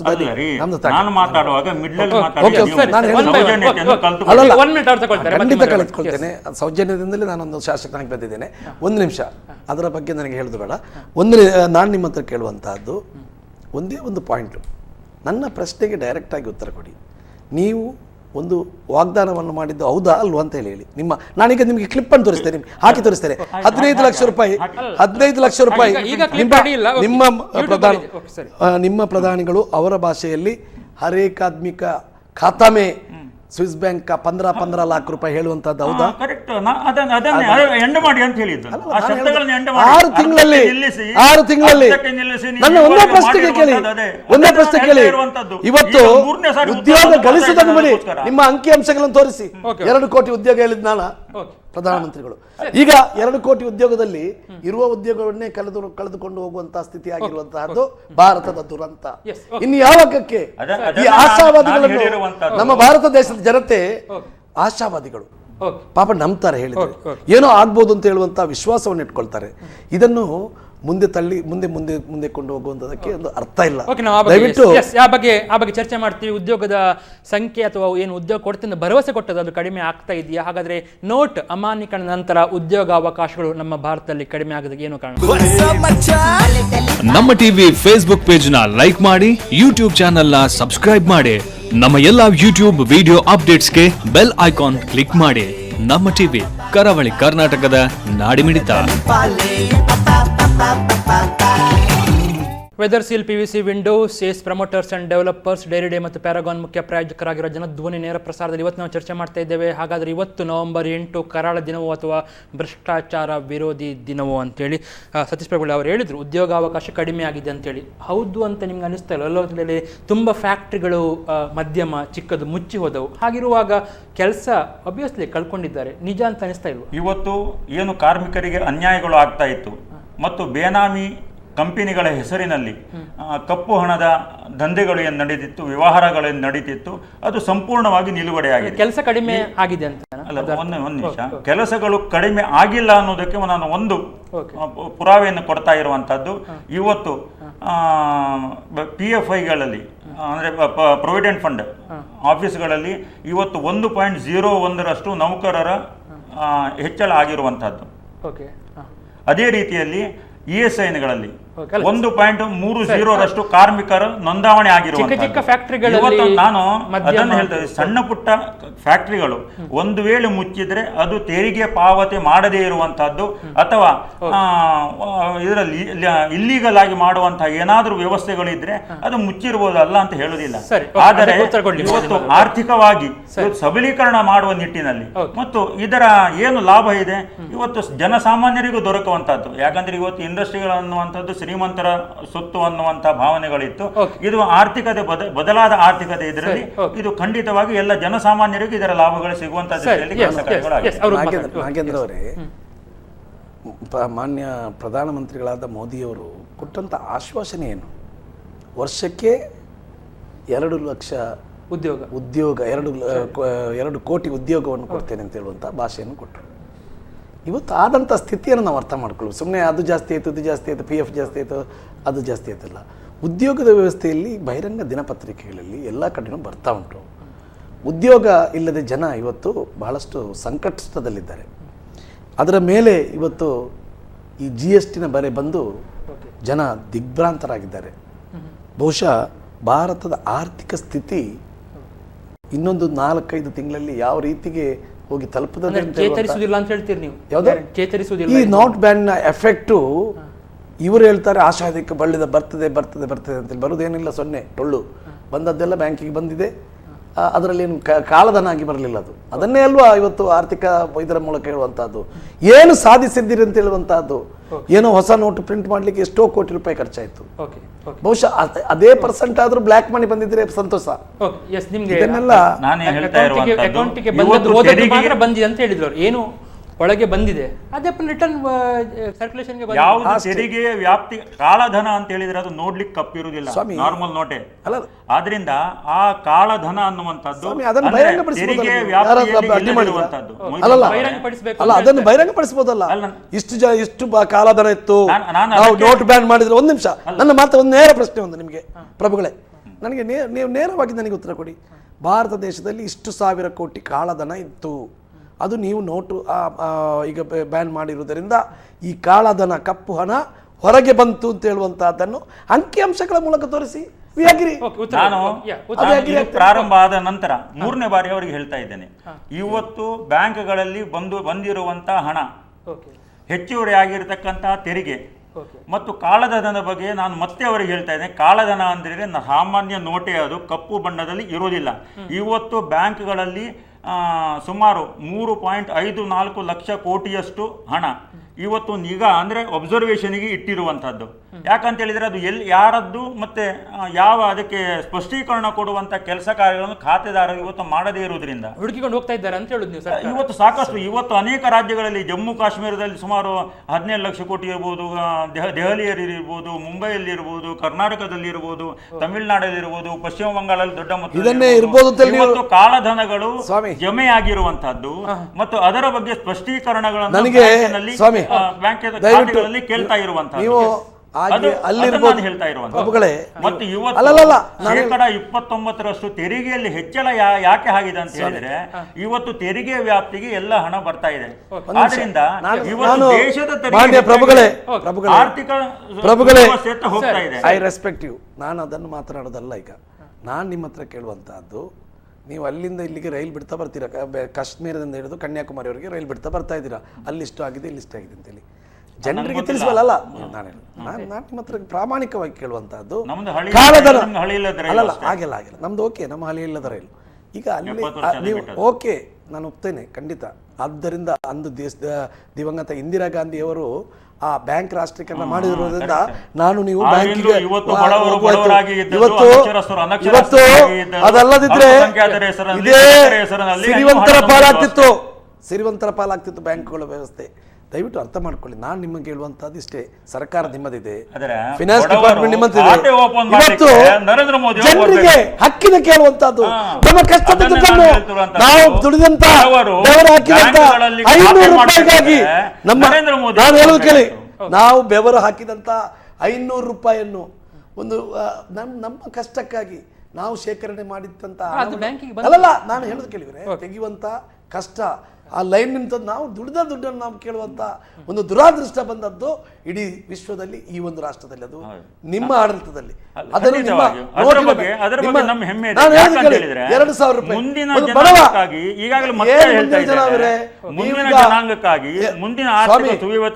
ನಾನು ಹೇಳೋದು ಕೇಳಿ. ಓಕೆ, ನನಗೆ ಒಂದು ಉದಾಹರಣೆ ತೋರಿಸಿ. ನೀವು ಇಷ್ಟು ಕಾಳಧನವನ್ನು ನಮ್ಮ ಈ ನೋಟ್ ಅಪಮೌಲ್ಯ ಇಷ್ಟೆಲ್ಲ ಹೇಳುವಾಗ ಮತ್ತೆ 5ನೇ ಬಾರಿಗೆ ನಾನು ಮತ್ತೆ ಹೇಳ್ತೇನೆ ಯಾವ್ದಂತ ಹೇಳಿದ್ರೆ ಇವತ್ತು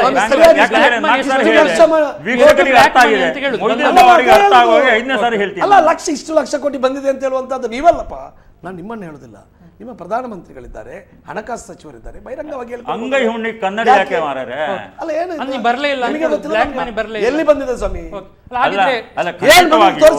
ಇವತ್ತು ಆವಾಗ್ಲೂ ಹೇಳಿದಾಗೆ ಅಚ್ಚೇ ದಿನ ನರೇಂದ್ರ ಮೋದಿ ಅವರು ಯಾವತ್ತೂ ಅಚ್ಚೇ ದಿನಗಳು ಕಾಳಸಂತೆಯವರಿಗೆ ಬರ್ತೇನೆ ಸಮಾಜಘಾತುಕರಿಗೆ ಕಾಳಸಂತೆಕೋರರಿಗೆ ಕಪ್ಪು ಹಣ ಹೊಂದಿರುವವರಿಗೆ ಅಚ್ಚೇ ದಿನ ಬರ್ತಾರೆ ಅಂತ ಹೇಳಿ ಎಲ್ಲಿಯೂ ಅವರು ಪ್ರಾಮಿಸ್ ಕೊಟ್ಟಿದ್ದಾರೆ. ನಮ್ಮ 10 ಸಂತಾನಗಳ ನಂತರ ಬರುವಂತಹದಕ್ಕೆ ಈಗ ಉದ್ಯೋಗದ 10 ಸಂತಾನಗಳ ನಂತರ ಕೂಡ ಕಾಳಧನ ಧನಿಕರಿಗೆ ಭ್ರಷ್ಟಾಚಾರಗಳಿಗೆ ಸಿಗುವುದೇ ಇಲ್ಲ. ಇವತ್ತು ನಾನು ಅದನ್ನು ಹೇಳ್ತಾ ಇರುವಂತದ್ದು, ಇವತ್ತು ಕಾಂಗ್ರೆಸ್ ಸಂಪೂರ್ಣವಾಗಿ ಕಂಗಾಲಾಗಿರೋದು ಈ ವಿಷಯದಲ್ಲಿ. ಯಾಕಂತ ಹೇಳಿದ್ರೆ ಇವತ್ತು ಭ್ರಷ್ಟಾಚಾರದಿಂದಾಗಿ ನಾನು ಕಾಂಗ್ರೆಸ್ಸಿನಾಗಿ ಹೇಳ್ಬೋದು, ನಾನು ಇವತ್ತು ಕಪ್ಪು ಬಟ್ಟೆ, ತಾವು ಕಪ್ಪು ಬಟ್ಟೆ ಹಾಕಿ ಸಹಕರಿಸ್ತಾ ಇದ್ದೀರಾ. ಇವತ್ತು ನಾನು ಹೇಳುವಂತಹದ್ದು ಇಡೀ ದೇಶ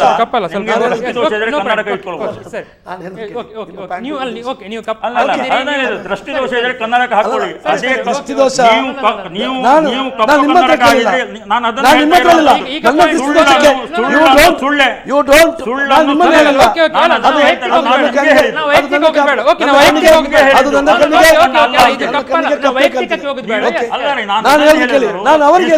ಜನರಿಗೆ ಇದೇ ರೀತಿ ಸುಳ್ಳು ಹೇಳಿ ಹೇಳಿ ಹೇಳಿ ಮಾಡಿರುವಂತದ್ದು ನೋಡಿ. ನೀವು ನನ್ನ ದೃಷ್ಟಿಗೆ ಹಾಕಲಿಕ್ಕೆ ನಿಮ್ಗೆ ಯಾವುದೇ ಮಾರಲ್ ರೈಟ್ ಇಲ್ಲ.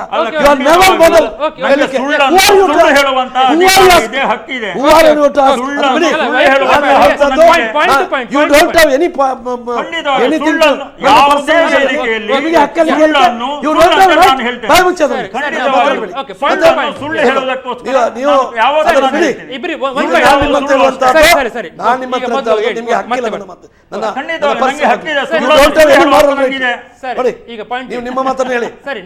ನಾನು ಹೇಳುದು, ನಾವೊಂದು ಹೇಳ್ತಾ ಇದ್ದೇನೆ, ನನಗೆ ಈಗ ನಿಮ್ಮ ದಿನಪತ್ರಿಕೆಗಳಲ್ಲಿ ಬರಲಿ, ನಿಮ್ಮ ಟಿವಿಯಲ್ಲಿ ಬರಲಿ, ಏನು ಒಂದು ವರ್ಷದಲ್ಲಿ ಇವರು ಇವತ್ತೊಂದು ಸಾಧನೆ ಮಾಡಿ ತೋರಿಸಬಹುದಿತ್ತು.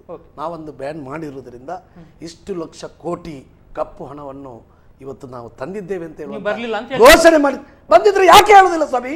ಯಾರಿಗೆ ಹೇಳೋದಿಲ್ಲ?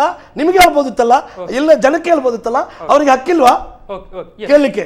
ಅದನ್ನ ಯಾಕೆ ಬಚ್ಚಿಟ್ಟದ್ದು? ಎಸ್, 1 ವರ್ಷ ಆಯ್ತು, ಯಾಕೆ ಇನ್ನು ಎಷ್ಟು ಕಪ್ಪು ಹಣ ಬಂದಿದೆ ಅಂತೇಳಿ ಯಾಕೆ ಹೇಳ್ತಾ ಇಲ್ಲ ಅನ್ನೋದು ಪ್ರಶ್ನೆಗೆ ಏನಾದ್ರು ಉತ್ತರ ಇದೆಯಾ?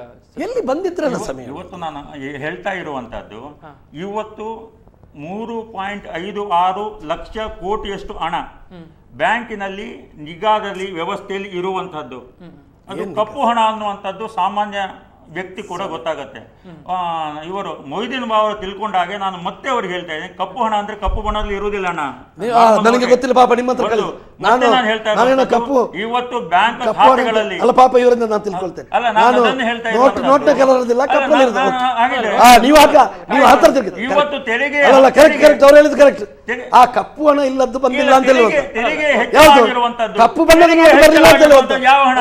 ಸರಿ ಸರಿ ಪ್ರಭುಗಳೇ, ಕಪ್ಪು ಬಣ್ಣದ ಹಣ ಬಂದಿಲ್ಲ, ಕರೆಕ್ಟ್, ನಾವು ಒಪ್ಕೊಳ್ತೇನೆ. ಖಂಡಿತವಾಗಿ ನೀವು ನನಗೆ ನೋಡಿ ಗೊತ್ತಿಲ್ಲ, ನಾ ಪಾಪ ನಿಮ್ಮಿಂದ ಕಲ್ತ ನಿಜವಾಗಿಯೂ ಅಲ್ಲ. ಈಗ ನಾವು ಪಾಯಿಂಟ್ ಹಾಗಿದ್ರೆ ಏನು ಅವ್ರು ಹೇಳಿದ್ರು, ಇಷ್ಟು ಜನನ್ನು ನಿಗಾದಲ್ಲಿ ಇಟ್ಟಿದ್ದಾರೆ ಅಂತೇಳಿ. ಆ ನಿಗಾದಲ್ಲಿ ಏನ್ ನಿಗಾ ಸ್ವಾಮಿ?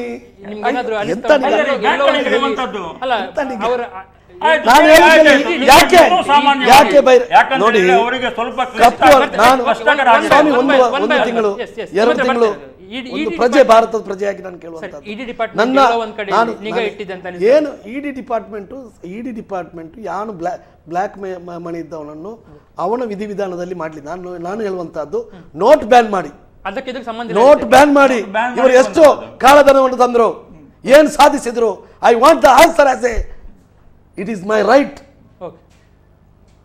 ಇವತ್ತು ನಾನು ಭಾರತ ದೇಶದ ಒಂದು ಪ್ರಜೆಯಾಗಿ ನನಗೆ ಕೇಳುವಂತ ಹಕ್ಕನ್ನು ಹೇಳಬೇಕು, ಅದನ್ನು ನಾನು ಕೇಳುವಂತಹದ್ದು. ಖಂಡಿತವಾಗಿಯೂ ಮೊಯ್ದೀನ್ ಆಗ ನಾನು ಕಪ್ಪು ಬಟ್ಟೆ ಹಾಕಿ ಮೊಯ್ದೀನ್ ಬಾವರಿಗೆ ಹಕ್ಕಿದೆ. ಆದರೆ ನಾನು ಹಕ್ಕಿಲ್ಲ ಅಂತ ಹೇಳುವುದಿಲ್ಲ. ಹೇಗೆ ಸಿದ್ದರಾಮಯ್ಯನವರು ಅಮಿತ್ ಶಾನಿಗೆ ಕೇಂದ್ರದ ಹಣ ಹೇಗೆ ಖರ್ಚು ಮಾಡಿ ಕೇಳುವ ಹಕ್ಕಿಲ್ಲ ಅಂತೇಳಿ ಸಿದ್ದರಾಮಯ್ಯರು ಹೇಳಿದ್ರೆ, ನಾನೇನು ಹೇಳ್ತಾ ಇಲ್ಲ ಮೊಯ್ದೀನ್ ಬಾವರಿಗೆ ಹಕ್ಕಿಲ್ಲ ಅಂತ ಹೇಳಿದ್ರೆ ಹಕ್ಕಿದೆ. ಆದರೆ ಅದನ್ನು ಅರಿಯುವಂತ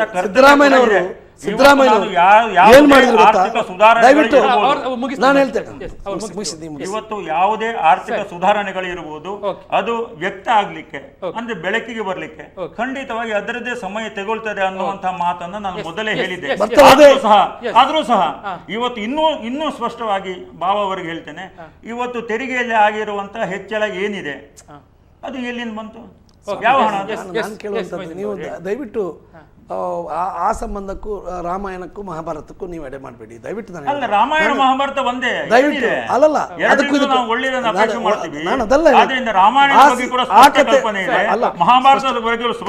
ಇದಕ್ಕೂ ಸಂಬಂಧ ಯಾವತ್ತು ಧಾರ್ಮಿಕ ಗ್ರಂಥಗಳನ್ನ ಎಳೆದುವಂತ ನಿಮ್ಮ ಸುಂದರ ರಾಜಕೀಯವನ್ನು ಇಲ್ಲಿ ಮಾಡಬೇಡಿ. ರಾಜಕೀಯ ನಾನು ಅದನ್ನು ಹೇಳುವಂತದ್ದು, ನಿಮ್ಗೆ ಯಾಕೆ ರಾಮಾಯಣ ಮತ್ತು ಮಹಾಭಾರತ ಬೇರೆ ಯಾಕೆ ರಾಮಾಯಣ ಮತ್ತು ಮಹಾಭಾರತವನ್ನು ಯಾಕೆ ಹೇಳ್ತಾ ಇರುವಂತದ್ದು? ಬಾದರಾಯಣ ಸಂಬಂಧಗಳು ದಯವಿಟ್ಟು ಕುರ್ಆನ್ ಮತ್ತು ಬೈಬಲ್ಗೆ ನೀವು ಹೋಲಿಸಬೇಡಿ, ಆಯ್ತಲ್ಲ? ನಾನು ಹೋಲಿಕೆ ಮಾಡಲೇ ಇಲ್ಲ. ಅದಲ್ಲ ನಾನು ಹೇಳುವಂತದ್ದು, ಮಹಾಭಾರತಗಳು ನೀವು ನೋಡಿ, ನಾನು ಕುರ್ಆನ್ ಇದ್ದು ಹೇಳಿದೆ, ನಾನು ಹೇಳುದು ಕೇಳಿ. ನೀವು ಈಗ ಕಪ್ಪು ಹಣ ನೀವು ಹೇಳಿದ್ರಲ್ಲ, ಇನ್ಕಮ್, ನಾನು ಹೇಳುದು ನಿಮ್ದೇನು ಒಂದೇ ಭಾವನೆ. ನೀವು ನಾನು ಹೇಳುದು ಕೇಳಿ, ನಾನು ಹೇಳುದು ಇವ್ರೇನು ಹೇಳ್ತಾರೆ ಗೊತ್ತಾ, ಒಂದೇ ತಲೆಯಲ್ಲಿ ಇರುವಂತಹದ್ದು ಯಾವುದು ದೇಶದ ನಾನು ಹೇಳುದು ಕೇಳಿ, ಏನಾದ್ರೂ ನಾನೀಗೇನು ಹೇಳಿದ್ದು ಗೊತ್ತಾ, ಬೈಬಲಿಗೂ ಕುರ್ಆನಿಗೂ ಅರ್ಥಗರ್ಭಿತವಾಗಿ ನೀವು ಕಲ್ಪಿಸಿರಿ. ಯಾಕೆಂತ ಹೇಳಿದ್ರೆ ಇನ್ಕಮ್ ಟ್ಯಾಕ್ಸ್ ಡಿಪಾರ್ಟ್ಮೆಂಟೇ ಬೇರೆ, IT ಅನ್ನು ನೀವು ತರೋದಕ್ಕೆ ನೀವು ಏನೇ ಕಾನೂನು ಮಾಡಿ, ಯಾರು ತಡೆ ಮಾಡ್ತಾರೆ ಅವರಿಗೆ ಇನ್ಕಮ್ ಟ್ಯಾಕ್ಸ್ ಯಾವ ಟೈಪ್ ಅಲ್ಲಿ ಮಾಡ್ಲಿಕ್ಕೆ ಆಗ್ತದೆ ಅದಕ್ಕೆ ಕಾನೂನು ಮಾಡಿ. ಇವತ್ತು ನೀವು ನೋಟ್ ಬ್ಯಾನ್ ಅನ್ನು ಮಾಡಿದ್ದನ್ನು ಅದಕ್ಕೂ ಇದಕ್ಕೂ ಸಂಬಂಧ ಕಲ್ಪಿಸಬೇಡಿ ಅಂತ ಹೇಳ್ತಂತೆ. ಈಗ ನಾನು ಮಹಾಭಾರತವನ್ನು ನಾನು ಓದಿದ್ದೇನೆ, ದಯವಿಟ್ಟು ನಾನು ಅದನ್ನು ಇನ್ಸಲ್ಟ್ ಮಾಡಿದಲ್ಲ. ನೀವು ಆ ಸಂಬಂಧವನ್ನು ಅದು ಇದು ಮಾಡಿದ್ದು ಅಂತ ಹೇಳಿ ಜೋರು ಮಾಡುವಂತದ್ದು ಬೇಡ. ಮತ್ತೆ ಅದನ್ನು ಈ ದೇಶದ ಕಾನೂನು ವ್ಯವಸ್ಥೆಯಲ್ಲಿ ಇವರಿಗೆ ಯಾವ ರೀತಿಯ ನಂಬಿಕೆ ಇದೆ, ಸ್ವಾಮಿ, ಸಣ್ಣ ಉದಾಹರಣೆಯನ್ನು ನಿಮ್ಗೆ ಕೊಡ್ತೇನೆ. ನೋಡಿ, ಕಪ್ಪು ಹಣದ ಬಗ್ಗೆ ಇಷ್ಟೆಲ್ಲ ನೀವು ನಾನು ಒಂದು ನಿಮಿಷ ಅವ್ರ ಹತ್ರ ಹೇಳಿದೆ, ನನಗೆ ಒಂದು ನಿಮಿಷ ಅವರೊಂದು ಹೇಳಿದ್ರು, ಸಿದ್ದರಾಮಯ್ಯನವರು ಅಮಿತ್ ಶಾ ಹೇಳಿದ್ದಕ್ಕೆ ಯಾರು ಲೆಕ್ಕ ಕೊಡೋರು ಅಂತ ಕೇಳಿದ್ರು. Who is Amit Shah to ask ನಮ್ಮ ಈ ದೇಶದ ಪ್ರಜೆಯನ್ನ ನಾನು ಹೇಳುದು ಕೇಳಿ ನರೇಂದ್ರ ಮೋದಿ ಅವರು ಯಾವತ್ತೂ ನಾನು ಹೇಳುದು ಕೇಳಿ ಯಾಕಂದ್ರೆ ಸ್ಪಷ್ಟವಾದ ಪರಿಕಲ್ಪನೆ ನರೇಂದ್ರ ಮೋದಿ ದಯವಿಟ್ಟು ನಾಗರಿಕ ಅನ್ನುವಂಥದ್ದು ನಾನು ಹೇಳುದು ಕೇಳಿ ಅನ್ನುವಂಥದ್ದು ನರೇಂದ್ರ ಮೋದಿ ಅವರಿಗೆ ಗೊತ್ತಿದೆ. ಆದ್ರೆ ಮೋದಿ ಅವರ ಮಾತುಗಳನ್ನು ಹೇಳುವುದಿಲ್ಲ. ನಾನು ಹೇಳುದು ಕೇಳಿ ಇವ್ರೆ, ನೀವು ದಯವಿಟ್ಟು ನಾನು ಹೇಳುದು ಕೇಳಿ, ಪ್ರತಿಯೊಬ್ಬರಿಗೂ ಹಕ್ಕೊಂಡು ಕೇಳುವಂತದ್ದು. ಆದ್ರೆ ನಿಮಗೂ ನಾನು ಹೇಳುದು ಕೇಳಿ, ಹಾಗೆ ಅಮಿತ್ ಶಾ ಅಂತೇಳಿ ಸಿದ್ದರಾಮಯ್ಯ ಹೇಳಿ. ನಾನು ಹೇಳುದು ಕೇಳಿ ಸ್ವಾಮಿ, ನಾನು ಹೇಳುದು ಕೇಳಿ. ಇಲ್ಲಿ ಅಮಿತ್ ಶಾ ಅವರವರು ಏನ್ ಮಾಡಿದ್ರು ಅಂತ ಹೇಳಿದ್ರೆ, ನಮಗೆಲ್ಲ ತಂದದ್ದು ನಾವೇನಿಲ್ಲ, ಕರ್ನಾಟಕ ರಾಜ್ಯ ಸುಮ್ಮನೆ ಇಲ್ಲಿ ಗೊಂಬೆ ಆಟ. ಒಂದು ನಿಮಿಷ ವಿಷಯಾಂತರ, ನಾವು ಗೊಂಬೆ ಮಾತ್ರ. ಯಾಕೆ ನೀವು ಹಿಂದೆ ಹೋಗ್ತೀರಾ? ನೀವು ಹೇಳಿದ್ದನ್ನು ನಾನು ಹೇಳುದು. ನೀವು ಹೇಳಿದಿರಾ ಅಮಿತ್ ಶಾ ಬಂದು ಏನಂತೇಳಿ ಹೇಳಿದ್ರು ಗೊತ್ತಾ? ನಾವು ಇಷ್ಟು ದೊಡ್ಡ ದುಡ್ಡನ್ನು ಕರ್ನಾಟಕಕ್ಕೆ ಕೊಟ್ಟೇವೆ ಅಂತ ಹೇಳುವಂತ ಮಾತನ್ನು ಹೇಳಿದರು. ದಯವಿಟ್ಟು ಅರ್ಥ ಮಾಡ್ಕೊಳ್ಳಿ. ನೋಡಿ, ಸಿದ್ದರಾಮಯ್ಯ ಅವರು ಏನು ಹೇಳಿದ್ದು, ಆರ್ಥಿಕ ಮಂತ್ರಿಯಾಗಿದ್ದ ರಾಜ್ಯದ ಪ್ರಧಾನಮಂತ್ರಿಯಾಗಿ ರಾಜ್ಯದ ಜನ ಕಟ್ಟಿರುವಂತಹ ತೆರಿಗೆಯನ್ನು ನಾವು ಇಷ್ಟು ಪಾಲು ಸೆಂಟ್ರಲ್ ಗವರ್ಮೆಂಟ್ ಕಟ್ಟಿದ್ದೇವೆ. ಅದನ್ನು ನಮ್ಮ ಡೆವಲಪ್ಮೆಂಟ್ಗೆ ಹಾಕಿ ಕೊಡ್ಬೇಕು, ಇವರು ಕೊಡೋದಲ್ಲ. ಅದು ಯಾವುದೇ ಗವರ್ಮೆಂಟ್ ಇರ್ಬೋದು, ಇದು ಅದನ್ನು ಇವರು ಗ್ರಾಂಟ್ ಮಾಡೋದಲ್ಲ, ಇವರು ಕೊಟ್ಟಿದೆ ಅಂತ ಹೇಳಿ ಎಲ್ಲಿಂದ ಜನರನ್ನು ತಪ್ಪು ತರಿಸಿ. ನೋಡಿ, ನಮ್ಮ ಜನರ ಟ್ಯಾಕ್ಸ್, ಕರ್ನಾಟಕದ ಜನತೆ ಇವತ್ತು ಕಟ್ಟಿದಂತಹ ಟ್ಯಾಕ್ಸ್ ಅನ್ನು ನಮಗೆ ಅದರ ಮೂಲಕ ಡೆವಲಪ್ಮೆಂಟ್ ಕೊಡುವಂತಹದ್ದು. ಅದನ್ನು ನಾವು ತಂದು ಕೊಟ್ಟಿದ್ದು ಯಾರಪ್ಪ ತಂದು ಕೊಟ್ಟದ್ದು? ನಮ್ಮ ಜನತೆ, ನಮ್ಮ ರಾಜ್ಯದ ದುಡ್ಡು, ನಮ್ಮ ರಾಜ್ಯದ ಪಕ್ಷಕ್ಕೆ ಅದು ಬರಬೇಕಿತ್ತು. ಇನ್ನು 10,000 ಕೋಟಿ ಕೊಡುವುದನ್ನು ಸಿದ್ದರಾಮಯ್ಯನವರು ಹಕ್ಕಾಗಿ ಕೇಳ್ತಾರೆ. ಅದನ್ನು ಕೊಟ್ಟು ಬಿಡಿ. ಬರುವಂತಹ ನಮ್ಮ ಟ್ಯಾಕ್ಸ್ ನೋಡಿ. ಒಂದು ಫ್ಯಾಕ್ಟ್ ಅಂತ ಹೇಳಿದ್ರೆ, ನವೆಂಬರ್ 8ರ ಮೊದಲು ಮುಂಚಿನ ವರ್ಷ ತುಂಬಾ ಜನ ಶ್ರೀಮಂತರ ಮನೆಯಲ್ಲಿ ಹಣದ ಅಟ್ಟಿ ಇತ್ತ ಇಲ್ವಾ, ಅಥವಾ ಅದು ಕೂಡ ಇರ್ಲಿಲ್ಲ ಏನು? ಈಗ ಇಲ್ವಾ? ಈಗ ಆಯ್ತಾ? ಅಲ್ಲ, ಈಗೆಲ್ಲ ಮುಗೀತಾ? ಈಗ ಯಾರ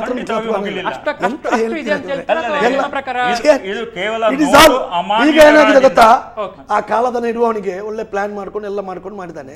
ಈಗ ಮೊದಲು 1,000 ರೂಪಾಯಿ ನೋಟ್ ಇತ್ತಲ್ಲ, ಈಗ ಅವನ ಕಬಾಟ್ ಅಷ್ಟು ಬೇಕು ಅಂತಿಲ್ಲ, ಅವನಿಗೆ ಅರ್ಧ ಇದ್ರೆ ಸಾಕು 2,000 ಆಯ್ತು. ಸುಲಭ ಮಾಡಿಕೊಟ್ಟಿದ್ದಾರೆ.